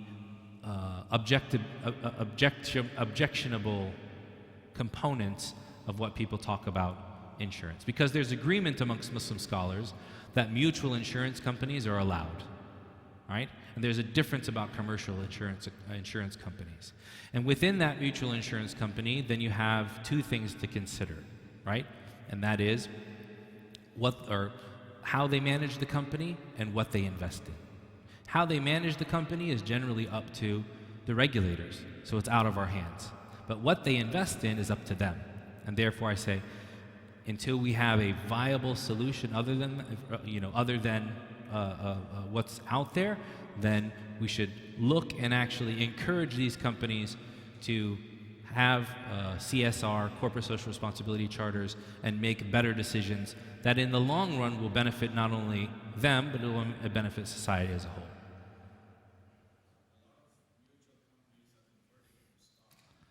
Yes, a lot of mutual companies are converting, and then you have the whole problem of mutual holding companies. So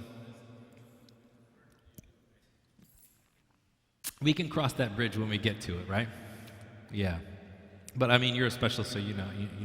It's not an easy, we have to get out, and Sheikh Hassan, I'm sure, has told you, and he knows better than I, that, we are not our faith and how it deals with issues of life is not monochromatic. It's not black and white.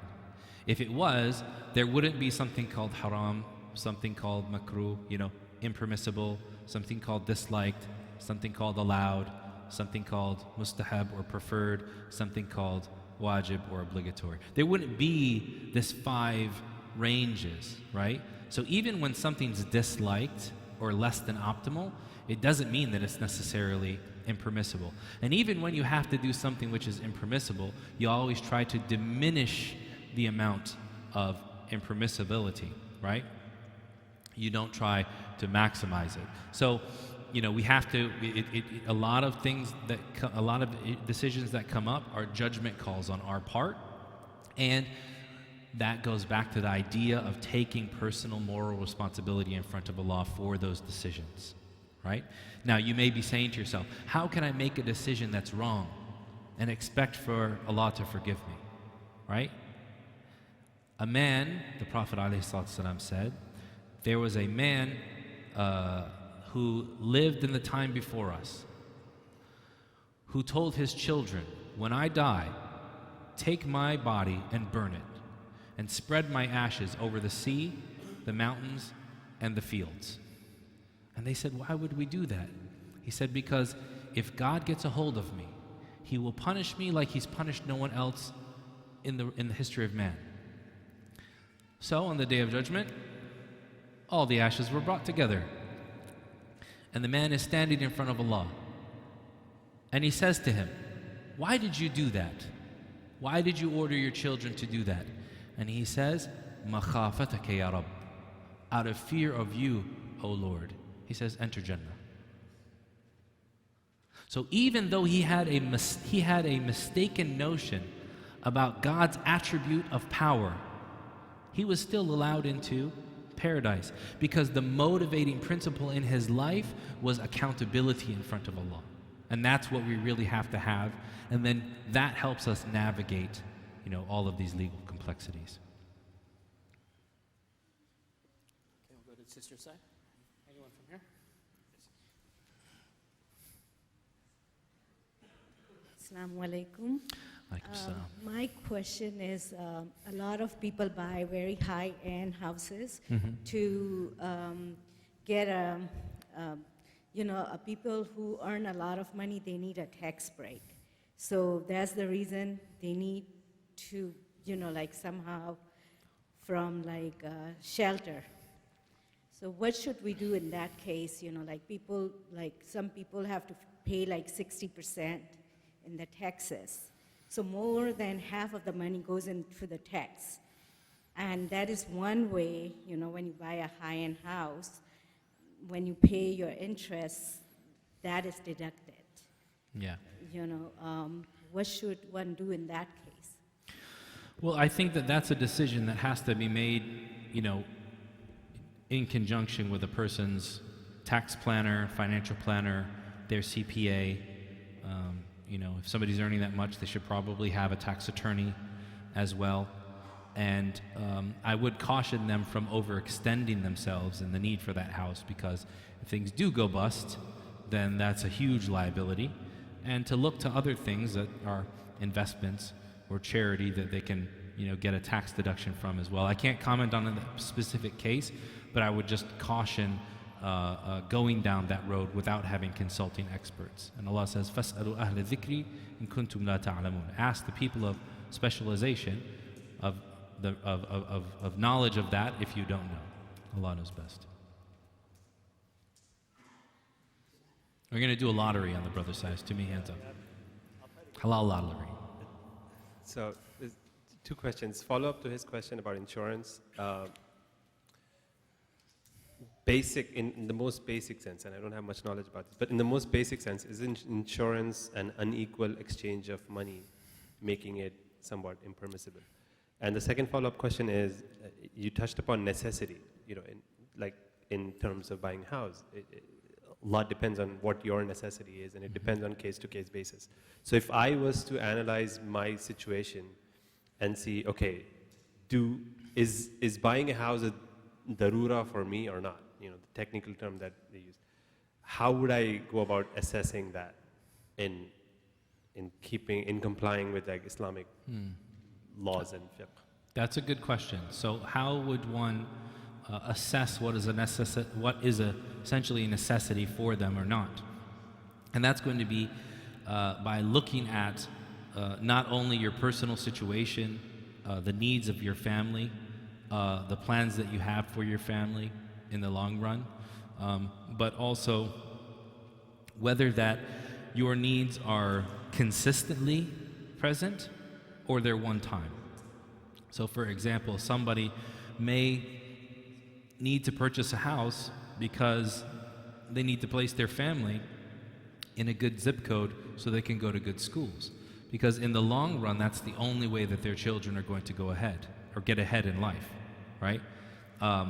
And if we were to bar them from doing so, that's what they call al-haj al-mulahha tunazzal manzilat al-darura, that a consistent need is treated as a dire necessity, right? So if that need is long running, is going to be there for a long time and is consistent, then it's basically ranked up to the level of a necessity, right? And it's going to differ from person to person.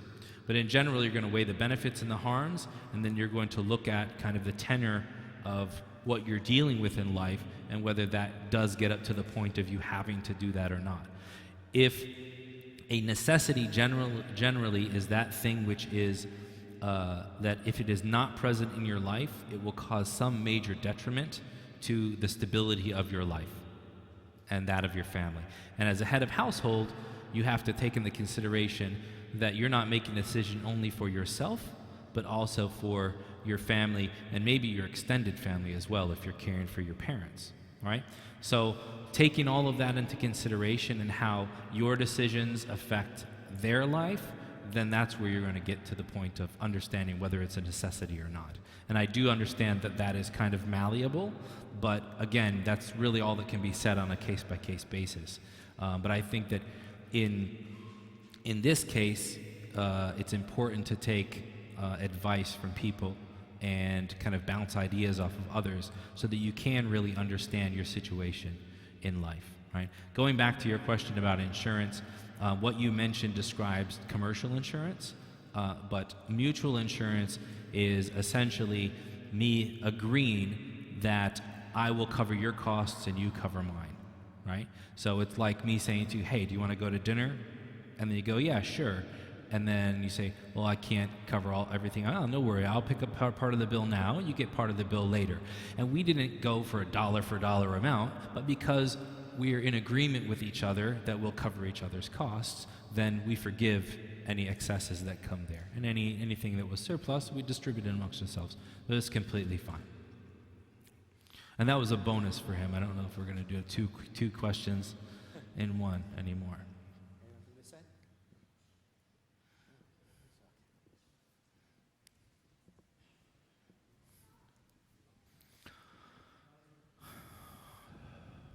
Assalamu alaikum wa rahmatullah. A sister was asking if a man has enough money to provide for his family and spends it on others who also are in a stable condition, and he doesn't spend or give his wife money and doesn't trust her, but he pressurizes her to work and earn money, is it permissible for him to tell her to earn while he's stable? That's a very good question. So it is not permissible for him to do so. The base understanding of marriage is that the man is expected to care for his family. Now, if he is unable to care for his family because of a shortfall in income or because his wife has aspirations and he's going to stay and care for the family, then that's negotiated at that time, right? However, if he is well able to earn and to support the family, then he has the obligation to support his wife and his kids. If the Prophet ﷺ, he said, "Al-yad al-ulya khayrun min al-yad al-sufla, wabda' biman ta'ul," that the upper hand is better than the lower hand, but begin with those that are dependent upon you.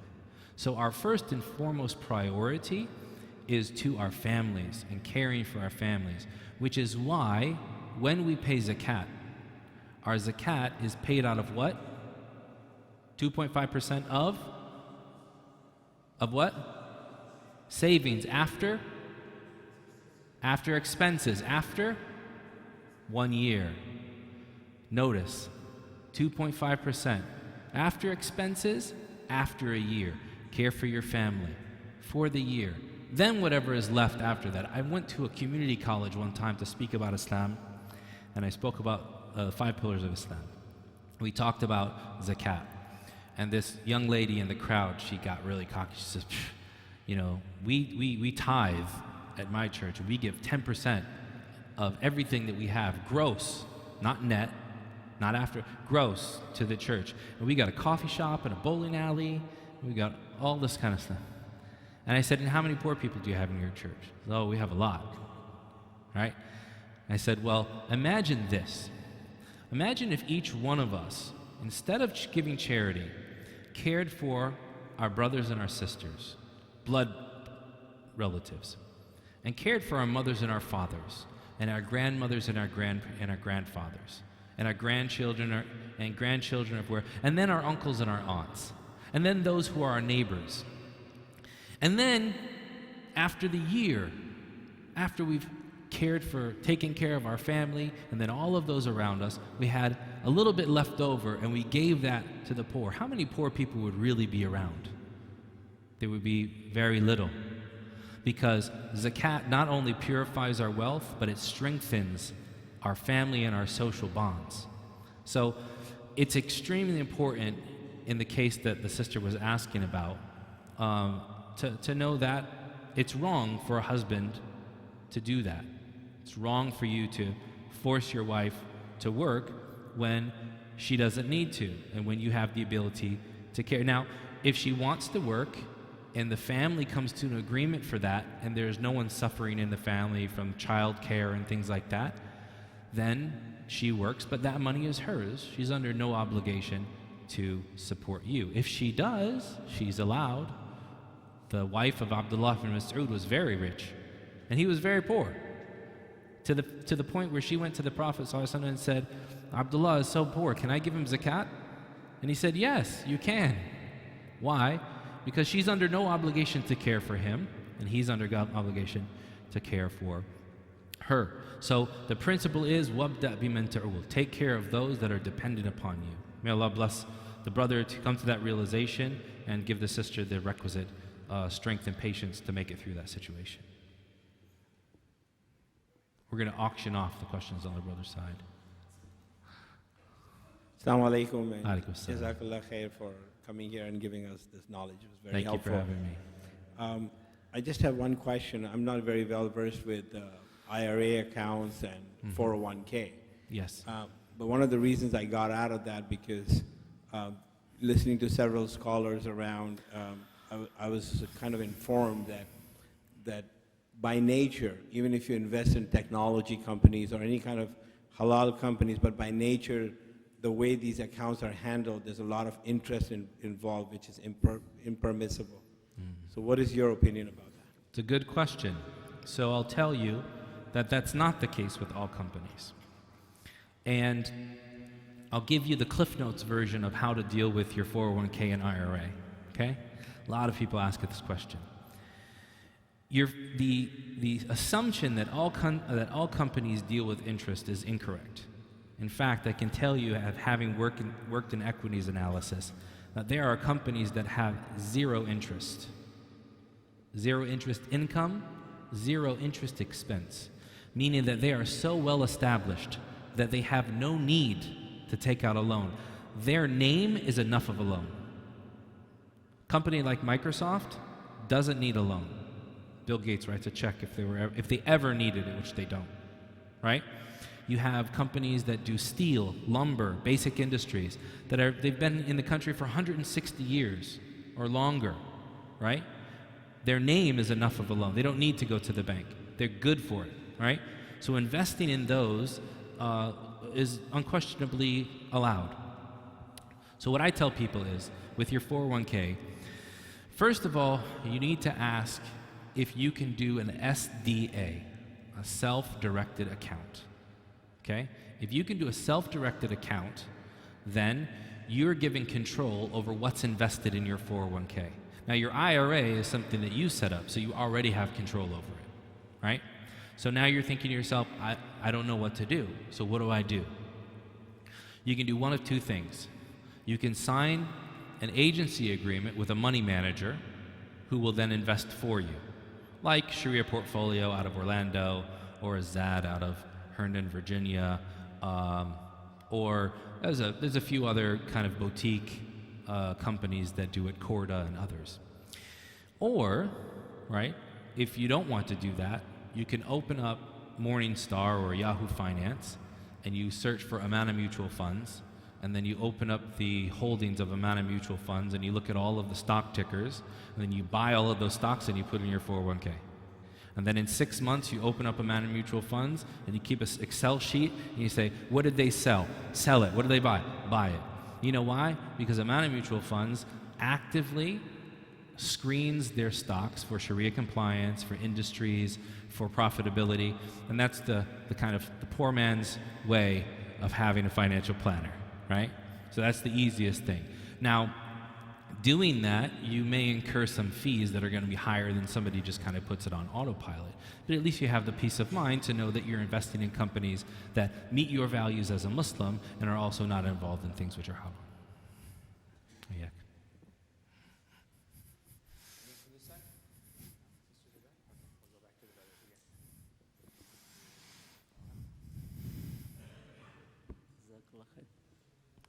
Jazakallah khair. Assalamu alaikum. Alaikum assalam wa rahmatullah. I have a couple of questions.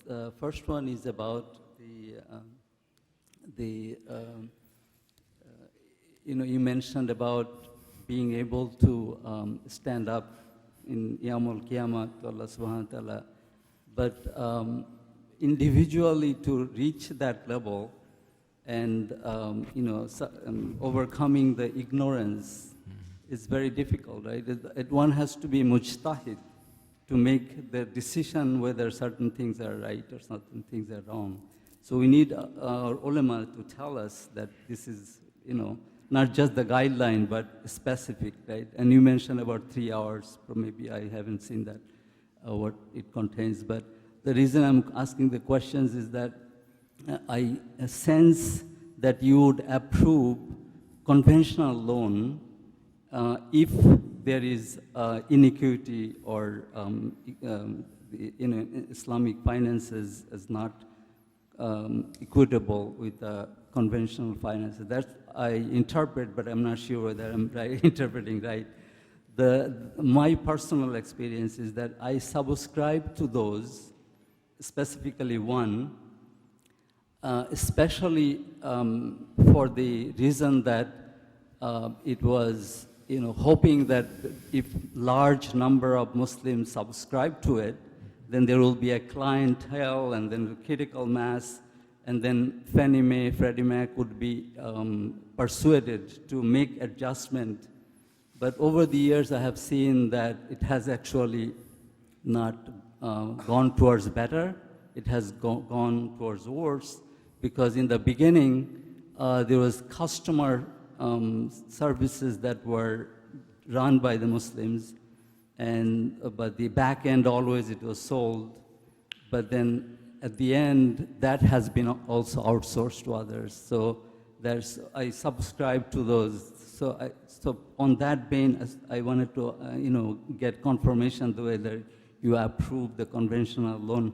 That's my first question. Second question is about just the curiosity. That in during the Khulafai Rashidin or Rasulullah Sallallahu Alaihi Wasallam time, or after the 700 years of Umayyad and Abbasid period, was there any equivalence of concurrent banking system? Mm-hmm. It was more like mutual or bilateral or trilateral transaction oriented. That's my understanding. I'm not sure. And this banking ulama has different opinion about interest in this and all, right? So I wanted to get your understanding in light of the cryptocurrency, which is happening now, similar to bilateral, trilateral transactions. I would like to hear the comments from you that how do we view it, how do we pursue it? Sure. So that's another bonus question. So no, I don't, I'm not saying that I approve of all conventional mortgages. And the reason being is that all conventional mortgages aren't the same. Mortgages that are offered by large national mortgage companies are different than portfolio loans that are offered by regional and local banks. State to state mortgages are different. What I'm saying is that not enough research has been done by others or by myself that I can confidently, in good faith, tell you, yes, you are doing something which is unequivocally impermissible. I can't take that responsibility because I haven't done the research or finished the research yet. So I'm not placing myself in that position to take that responsibility in front of Allah. But my message is to be very cautious, regardless of whether it's conventional or it's Islamic. And the real danger in our community is selling us on names and not selling us on substance. Now, some people say, oh, don't worry about any of the Islamic ones. Conventional is the way to go, right? That's selling us on names. That's not the substance. Or, oh, this is murabaha or ijara or musharaka or whatever the other Arabic terms, which are just names for contracts from medieval Islamic law that may be valid or invalid, based upon what? The substance.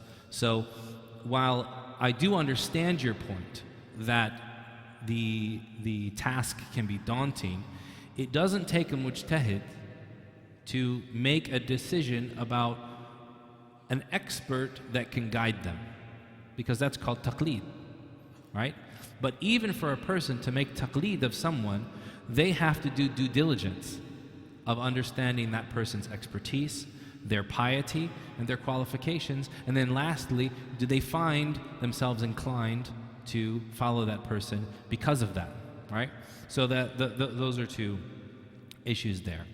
And unfortunately, many of us are not, we're not spending years doing the scholarly research. We're not spending hours trying to understand the basics of what we're doing. We're just making a rash decision, an off-the-cuff decision for a major purchase in our life, which is very dangerous, regardless of what we purchase or not. I think, though, that, and I do have to say this here, that for too long, over issues that are tenuous or continue to be discussed in the Muslim community, we stigmatize many people in our community because of their financial decisions. And we make them feel as if they are sinners beyond repentance because of they're taking an opinion which is different than ours. I'll give you an example. When we pray Janazah, what's the first thing that we read in Janazah? Somebody said Fatiha. Somebody said Sana, right? I know it as Sana because that's how I learned it, right? Because it was Color and Learn Salat, Qazi Publications, right? Right? Thana, Sana, right? Or Al-Fatiha, right? Now, so some scholars say when you start, what do you start? You say Alhamdulillahi Rabbil Alameen after the first takbir. Some of them say no, you don't read Al-Fatiha, right? Because it's not Salah. It's a dua. So what do you read? Subhanakallah. That's the first thing you read, is that. When they make that differentiation, so the four madhahib are split between this opinion. The Hanbalis and the Shafi'is saying read Al-Fatiha, right? The Malikis and the Hanafis saying read Thana. Why? The Malikis say, we are in Medina, the city of the Prophet. No one ever told us to make Al-Fatiha or to read Al-Fatiha in the Janazah. Therefore, this shows that consistent actions of the Sahaba and the Tabi'een, Atba' Tabi'een, were not to read Al-Fatiha, right? Scholars of the Hanafi madhab say, Janazah is not a salah, it's not a prayer like we pray dhuhr, because there's no ruku' or sujood, so on and so forth. It's a dua, it's a supplication for the dying. Now I want you to notice a caveat. The group of scholars that say you have to read Al-Fatiha, why do they say that? They say it because من لم يقرأ بفاتحة الكتاب فصلاته خداج غير تام. Whoever doesn't read Al-Fatiha, then his prayer is deficient, not complete. The other group, they say, well, we don't consider this to be a salah, a prayer, number one. We consider it to be a dua, a supplication. And number two, we don't have that being taught to us, right? So, how do you get out of this difference of opinion? Is the difference of opinion that when Sheikh Ahsan stands up and he explains the Janazah to the people and he says, okay, brothers and sisters, Janazah is 4 takbirat. In the first takbir you say Al-Fatiha, right? And somebody says, no, thana, from the back of the masjid. Is that the way that we deal with this? No. The way we deal with that is educating ourselves about some of the differences of opinion, even if we subscribe to a different opinion, and also understanding that even the great scholars of the Hanafi and the Maliki madhab, do you know what they said? Like Al-Qarafi, like Al-Zayla'i, right? This premier Hanafi scholar from Zayla. Anyone know where Zayla is? It's in Somalia, right? We don't think about Hanafi scholars from Somalia, right? But he was from Somalia. What do they say? To avoid the difference of opinion and fulfill our legal reasoning, we say read Al-Fatiha as a dua, not as an act of prayer. They're bringing these together, right? So my point being here is that we can hold different opinions and not allow our hearts to differ. We shouldn't allow those differing opinions to make one of us yell at the back of the masjid when somebody's in Janazah prayer. We're there to pray for the dying person, not to discuss fiqh opinions, right? And so when we don't allow for that variance of opinion in our community, we harm our community overall because we stigmatize people who feel that they're not good enough to be part of the community. Whether we stigmatize them because of their poverty or we stigmatize them because of their wealth. Both are very dangerous, right? To answer your question about cryptocurrencies, I'm going to take the summarized approach and refer you to a very lengthy article that I wrote on the topic. It's called Bitcoin, Cryptocurrencies, and the Epistemology, again, S's and Z's, Epistemology of Islamic Law on joebradford.net. It's a very recent article, so if you go to my website, you click on blog, it'll be there in the list, and I've answered all the questions that are in your mind.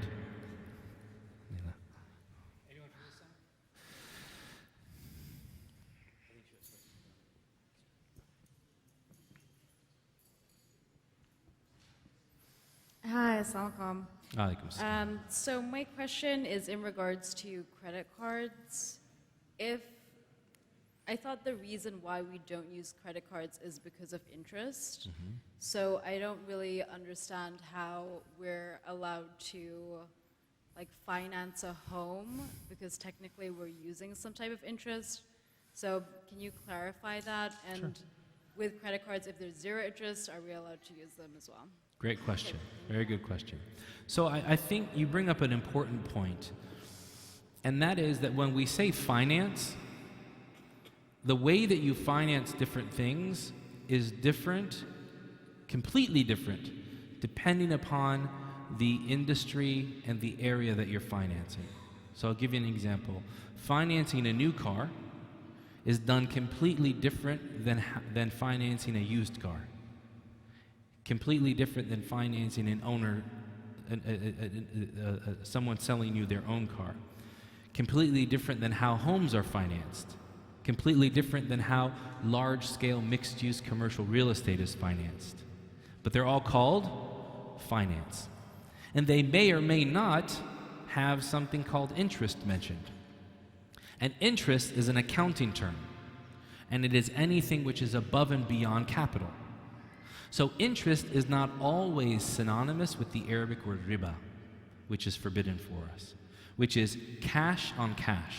Cash now for more cash later, whether at contract or at default. So with a credit card, right, is it allowed to have credit or not? right? The Prophet ﷺ would borrow from people and pay them back. So it's allowed to take credit from people. What's impermissible is to charge on top of that credit for delinquency, for default, because you're essentially charging money on money. Because if it's a debt, you're taking more money. That's different than the way that a home is financed. Why? Because mortgages, regardless of the structure, Islamic or conventional, if I say to Sheikh Ahsan, can I borrow $300,000 from you? And he says, sure. What do you want to do with it? And I say, I want to buy a home. We're talking about in Islamic law, right? A loan under Islamic law. And he says, sure, what do you want to do with it? And I said, I want to buy a home. And he goes, mashallah, that's great. Here, I'll loan you $300,000. And he gives me the cash. I say, okay, I'm liable to you for what? $300,000. Psych, I'm going to buy a Bentley. And I go and I buy a Bentley. Does he have any recourse to stop me from buying the Bentley? No, he doesn't. Why? Because I'm liable to him only for the cash value that I took from him. But when I buy a home, what happens? Or when I want to buy a home, what happens? Right? I identify the home. I find the mortgage company, right? I go through my credit check. And then myself, the buyer, the homeowner, the seller, right? Or the builder, and the mortgage company, where do we all go? To the title company, right? To the escrow company. I put my earnest money and my down payment into escrow. The mortgage company transfers the remainder into escrow. The homeowner or the builder puts the title into escrow, and nobody does anything until all three parties are agreed and they sign. I never see the $300,000 that I get from the mortgage company. I never touch it. I never have access to it. It's only used for purchasing the home. And I say that because, and I'm mentioning this point because that means that it's different than a cash-on-cash loan. So is it a loan? Is it a partnership? Is it a sale? Is it an agency agreement? Right? Is it all of those? Is it none of those? Is it a quasi-contract? What's the role of Fannie Mae and Freddie Mac that you mentioned, or someone else mentioned earlier on, coming in there and funding the secondary market for those, underwriting the mortgage industry? These are all very complex issues that all play into the halal and the haram of these issues, right? So there are fundamental differences in the way that credit cards work and the way that mortgages work, right? So one of them would be cash on a debt, or profit off of a debt, and the other one would be a secured loan or a secured funding for the purchase of a house. So it would be different. Now, how can a person have a credit card even though there is a condition for interest in that credit card? This is a very classical debate amongst Muslim jurists, one in which they say, or they ask the question, does an invalid condition invalidate the contract or just that condition? Does an invalid condition invalidate the contract as a whole, meaning you put this condition in a contract, no good, start over? Or do you just X out that condition and allow the contract to go forward? Perhaps the stronger of the two opinions is that it does not invalidate the contract. The reason being is because you can have you can have separability in a contract, and you can exclude portions of that contract and apply portions of that contract. And during the life of the Prophet ﷺ, there was a woman whose name was Barira. And Barira was a slave. And the people that owned her, now remember, we're talking about 7th century Arabia, we're talking about the medieval period. Now, the people that owned her said, we will allow you to buy your freedom from us. So go and find money to do so. So she went to Aisha radiallahu anha. She said, "O mother of the believers, can you help me? Because I don't want to be in this situation." And Aisha, knowing that Islam calls for the freeing of slaves and taking people out of the servitude to man into the servitude of God, said, "Yes, I will help you. I have the money for you." She said, "But there's a problem." Now, this takes a little background, okay? Step back in your mind a minute. We're talking about medieval societies, where if you were an individual that didn't have a tribe or a large family, you were generally left on your own, right? You are prey for the predators out there. So what would they do when a person would be freed from slavery, or a person would be would accept Islam, or a person was a orphan? They would take that person into the family and give them allegiance, wala. Meaning that if we don't ever find any of your family members, then you inherit from us and we inherit from you, and we treat each other like family, right? So that family that owned her, they said, sure, let Aisha radiallahu anha pay for her, pay for your freedom, but we get your allegiance. You continue to be our family. So the Prophet ﷺ, when he was asked what should she do, he told Aisha, أعتقيها واشترطي لهم الولاء فكل شرط ليس في كتاب الله فهو باطل ولو كان 100 شرط. Go and free her and give them the condition that they want. Which condition? The invalid condition. Because every condition that's not found in God's law is invalid, even if it's 100 conditions. He then went on the minbar later that day and he said, what is wrong with people stipulating conditions that are not found in God's law? Any condition stipulated in God's law is invalid, even if it's 100 conditions. Meaning that the contract for her freedom was not invalidated by the presence of an invalid condition. Therefore, borrowing from someone or taking credit from someone is not invalidated by them stipulating that you pay interest on a debt. Now, what does that mean for us? We don't have the ability to stop them from charging interest. So you have to do two things. Number one is never spend beyond your means.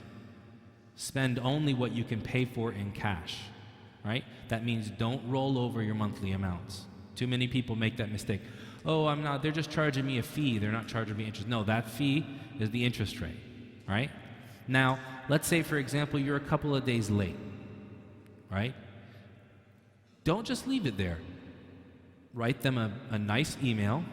I've been a customer with you, or I've held your credit card since 1992, and I wanted to kindly request you to remove the fees that were added to my account recently. And most of the time, they'll wipe them away. Because credit cards earn their money from three things.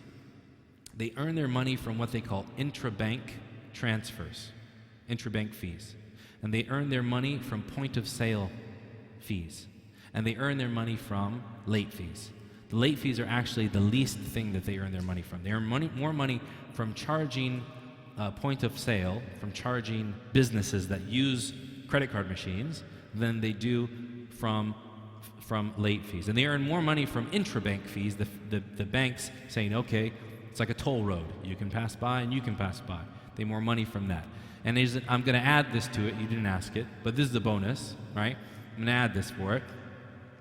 When you get credit card rewards, you are not taking interest. You are not taking riba. When you take a credit card reward, you are being rebated the amount that was going to go to the point of sale that you're using. So let's say you go to Walmart and you spend $100, and and they take 3% from Walmart for every transaction. How much is that?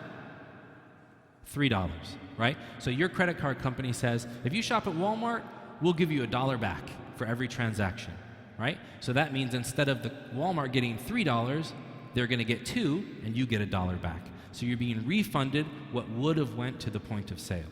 So it's essentially a refund on your money or a commission on using that service, and there's no problem for you to take it. Allah knows best. We're going to delay Salat al-Isha, inshallah, so we'll go with these questions until 8 o'clock, inshallah. Then we'll have the adhan and the iqamah immediately after, inshallah. Just a reminder, please keep the questions short and to the point, and one question per person. Jazakumullah khair. No more bonuses. No bonus question. Okay. My understanding is in the Islamic financing, there are mainly two contracts, murabaha, which is a purchase and resale, and musharaka, which has a couple of branches, a business venture, and asset ownership. So, in other words, you mentioned earlier, that's why I'm asking you this question about the home mortgage. Yes. when you go to the bank, and what your relation, actually the relationship changes. This is what my understanding is. The bank is still loaning you money. They are the lender and you are the borrower. Okay. Now when you go to Islamic finance company, it's a muraba contract. Basically, the finance company, Islamic finance company, is buying a house and tagging a profit over that, and they're reselling it to you, and they spread it over whatever, 15 years or 30 years. However, musharaka works a little differently, that they become co-owners with you in the property, and this is a co-ownership. So by signing their agreement, your relationship is changing to a co-owner. Now, when you go to Bank of America and you get $300,000 loan, you sign a promissory note. That means you promise to pay that $300,000 back, along with more cash, which is, I mean, the fuss is all about, we can't make cash on cash. We can do a business and make a profit, that's okay. Right. So how would that be, going to an Islamic finance company and going to a conventional, whereas my understanding is, knowingly I know that I'm dealing with riba, because I'm signing a promissory note, a promise to pay that $300,000 back along with more cash, which is considered as a riba. So my understanding is that going to the bank is not halal. So how am I making a difference? Exactly. So I would say that even with Islamic financiers, you're going to be signing a promissory note. And you're also going to be signing the Fannie Mae and the Freddie Mac documentation that states an interest rate and allows them to sell it on the secondary market. So if it was truly a partnership, why are they selling their ownership in it to the secondary market? Well, there's a lot of, I know that you're eager, there's a lot of details, and there's a little bit of time. And I've covered actually all of this in that webinar that I told you about on my website. But I'll just leave you with some questions there. So there are many similarities between that. Even with, for example, the diminishing musharaka product that many companies offer, they will say that it is a musharaka. Musharaka just means partnership, right? So you have co-ownership, but one of the stipulations of a valid musharaka, sahiha, a valid partnership under Islamic law, is that the liabilities and the expenses are paid. However, that is not the case with many companies that are providing musharaka products. They make you take all of the liabilities or take out insurance of which the policy you pay, meaning front-loading the fees of that onto you, which invalidates, in classical Islamic law, invalidates the musharaka, right? Is that optimal? No, and scholars admit, they say that's not optimal, but why do we allow it? Well, we allow it because there is a durura, there's a necessity. Well, if there's a necessity for that, why isn't there a necessity for many other things that happen in many other financial transactions and mortgages, how they're implemented? So, as I mentioned to the sister that was over here before, I believe that there are problems across the board with both conventional products and with Islamic products, right? And there's a lot more research that has to be done.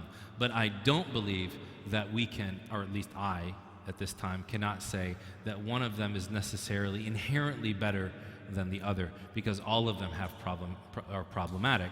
And if all of them are problematic, then for myself as the layperson, how do I make the choice, right? I'm essentially going to make a utilitarian choice of what's going to be the best fit for me at that time.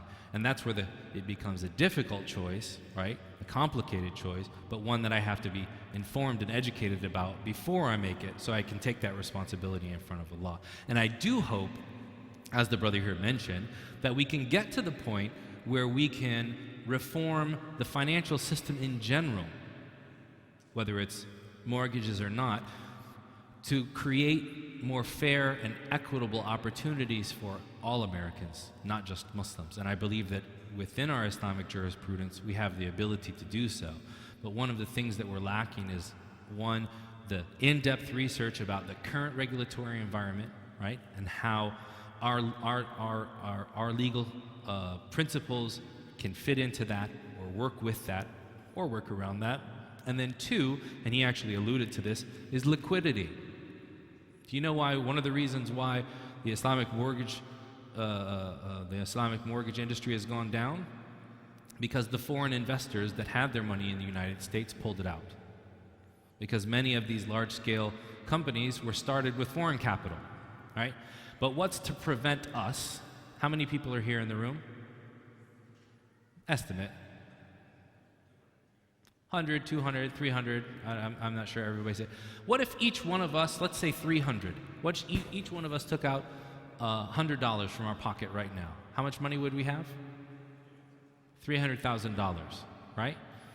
What can we do with $300,000?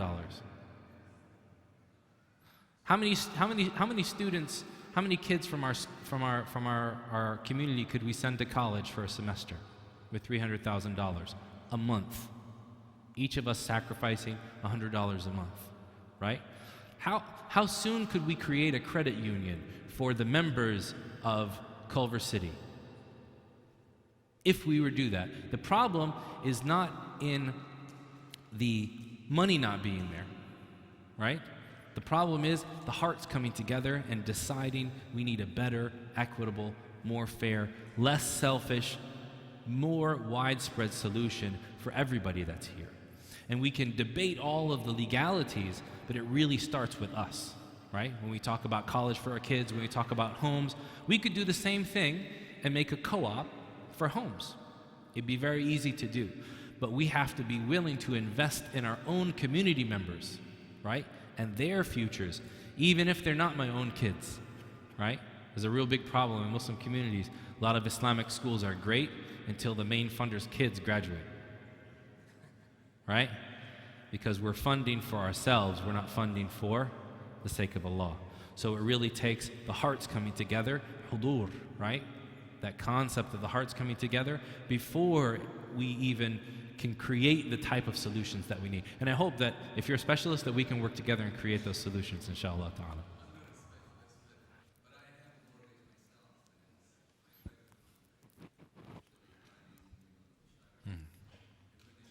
Yes. Yes. And there are several other differences. Some of them, as I said, are not valid according to classical Islamic law. Some of them are dispensations that modern scholars have given, and some of them are fine. And there's a lot of details there. And again, it goes to the states as well.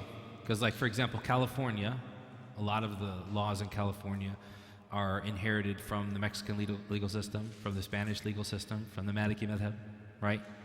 Some of the laws in, say, Louisiana and Texas, right, come from either Spain or France, right? Laws in other places, common law, come from England, Normandy, things like that. And then they all have these different backgrounds that they go back to, substantive principles that they rely upon. And if we can research all of these different things that are there and find solutions and then universalize them for the rest of the states, we can create products that are not just good for us, you know? I shouldn't have to buy halal meat if it's not healthy meat. I want healthy and halal meat, right? So the same thing goes with financial products. If it's halal, it should also be healthy and beneficial for everyone, not just us Muslims. And I hope that we can get to that point, inshallah. So he's the captain of the ship. He's deciding who asks the question. Hi. If I think about investing on stock market, so how do I get to know which companies are making their profit based on interest, or their debts are based on interest? Very good question. So what you'll do is, I'd say it's important to familiarize yourself with the financials of a company in general. So maybe go home, maybe, tonight, this weekend, open up Yahoo Finance and pick any company that you know and start to read two things, the income statement and the balance sheet. and learn what each of those line items are. And you're going to find a line item like interest income, a line item called interest expense, or you may find a line item called other income. And if there's a percentage there, then you want to drill down on that. Where do you go from there? You go to the SEC website and you look for their 10K reports, right? And then from there, you can find out what is that other income. Is it just trade that they're doing, or is it interest, or what is it? And it takes some due diligence to look into those companies. But once you get familiar with financial statements, it'll become that much easier to vet the companies that you want to invest in. Okay, we're going to have to close down with the last question now. I'm sorry, but Sheikh Joe, he has a Twitter account, he has a website. If you need to continue and ask him questions, you can post them to him, and inshallah he'll answer them in due time. But for today, we're going to have to take the last question. I think this brother has had his hand up for a long time. Assalamu alaikum, Sheikh Joe. Alaikum It's great salam. to see you. I must admit that I enjoy your posts on Twitter. It's very beneficial, at least for me. Thank you.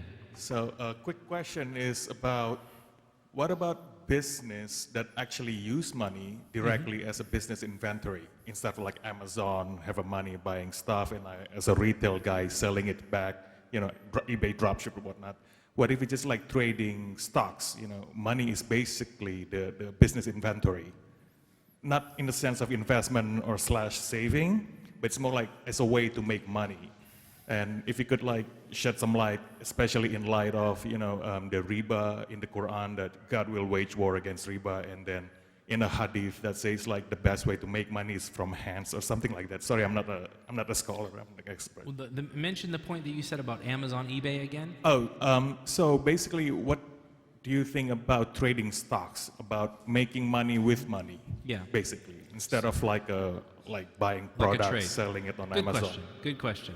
So when you are trading stocks, you are not making money with money. You are making money with your ownership portion of the company that you bought. So when you buy a stock, it is or a share, right? It is your ownership share of the company that you just bought into. So if Apple has issued, 1 billion shares and I own 1 share of Apple, I own 1/1 billionth of that company. Now I don't own enough of the company to make management decisions, but I do own enough of the company that when the company makes money, they're going to pay me, and that's what's called a dividend. And so as long as I'm holding that stock, I have the right to the profits of the company, which is a dividend. A company like Apple actually pays good dividends. A company like Amazon doesn't, because Jeff Bezos is always pouring all the money back into things like the Fire Phone and all these other projects and things like that, right? So there's no problem with trading stocks. But like we said, you have to vet the type of company that it is, and then vet the financials to make sure that they're straight. And that is a type of trade, right? And now, I will say this, and as a businessman, I don't just talk about this stuff because I think it's interesting, but I do business, right? I do trade. I've traded stocks. I've done currencies in the past. I do real estate development. I've worked in fixed income. I've worked in corporate finance. I've worked in conventional financial institutions. I've worked in Islamic financial institutions, all with the intention of learning firsthand what this stuff is about. Because I was always frustrated about people that would talk about it without having, and even one of my teachers used to say, you're never going to know this until you take $1,000 and put it in the market and see what it does. You will then understand how it works. So I actually think that there's more money to be made doing product flips and drop shipping and things like that through eBay and Amazon and all the other than there is in the stock market. And I tell people all the time, I've made dollars on my pennies through merchandise, for trading merchandise, and I've made pennies on my dollars through the stock market. And that's just my personal results. I'm not saying that I'm rich, but there's a small residual income that comes month to month from these type of trades that if a person could really amp it up, they could suffice. And that's why I said, if you're low on income and savings, the 2 H's, halal, hustle. Find a product that's halal and hustle to buy it and sell it. Revolve that money back and forth and build up capital.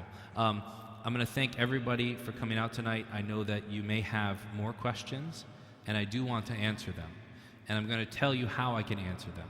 Go to my website, joebradford.net. JOEBRADFORD.net.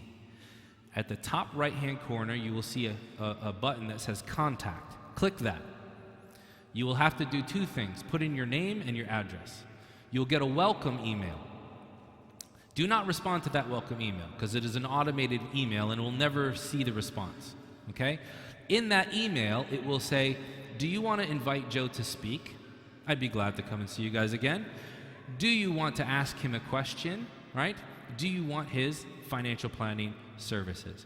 Click the one that says, I want to ask him a question. It will take you to a form.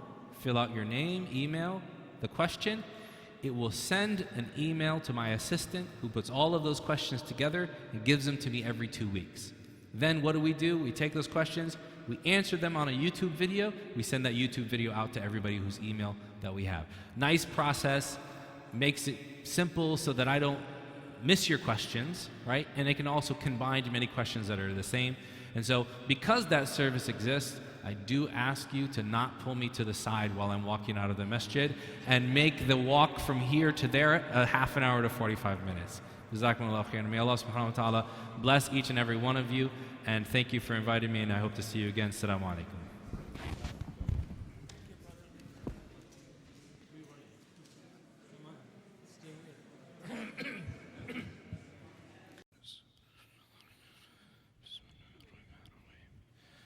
الحمد لله رب العالمين الرحمن الرحيم مالك يوم الدين إياك نعبد وإياك نستعين اهدنا الصراط المستقيم صراط الذين أنعمت عليهم غير المغضوب عليهم ولا الضالين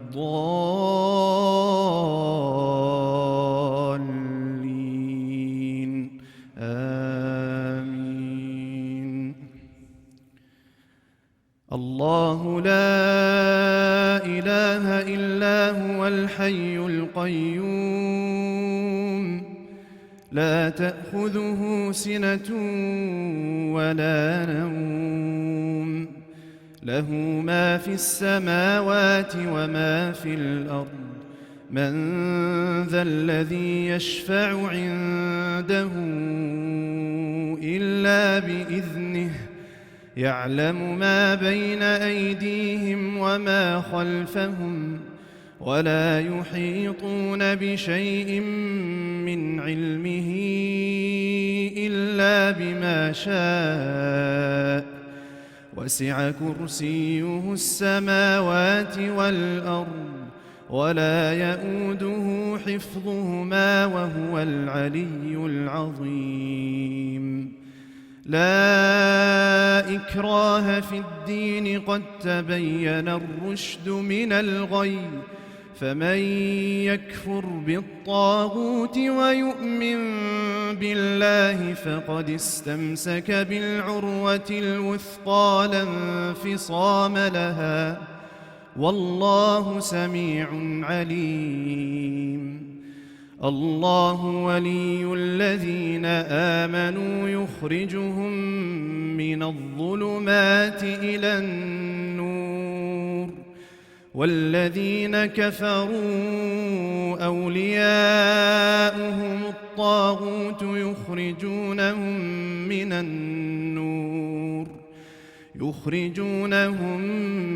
من النور إلى الظلمات أولئك أصحاب النار هم فيها خالدون.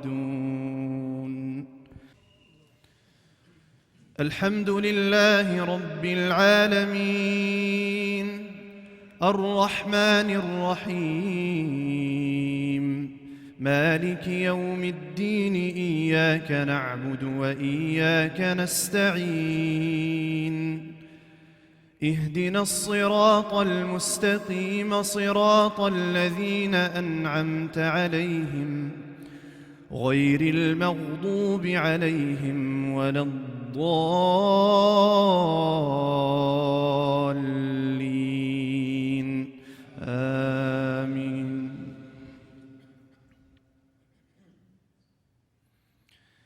ألم تر إلى الذي حاج إبراهيم في ربه أن آتاه الله الملك إذ قال إبراهيم ربي الذي يحيي ويميت قال أنا أحيي وأميت قال إبراهيم فإن الله يأتي بالشمس من المشرق فأت بها من المغرب فبهت الذي كفر والله لا يهدي القوم الظالمين أو كالذي مر على قرية وهي خاوية على عروشها قال أنى يحيي هذه الله بعد موتها فأماته الله 100 عام ثم بعثه قال كم لبثت قال لبثت يوما أو بعض يوم قال بل لبثت 100 عام فانظر إلى طعامك وشرابك لم يتسنه وانظر إلى حمارك ولنجعلك آية للناس وانظر إلى العظام كيف ننشزها ثم نكسوها لحما فلما تبين له قال أعلم أن الله على كل شيء قدير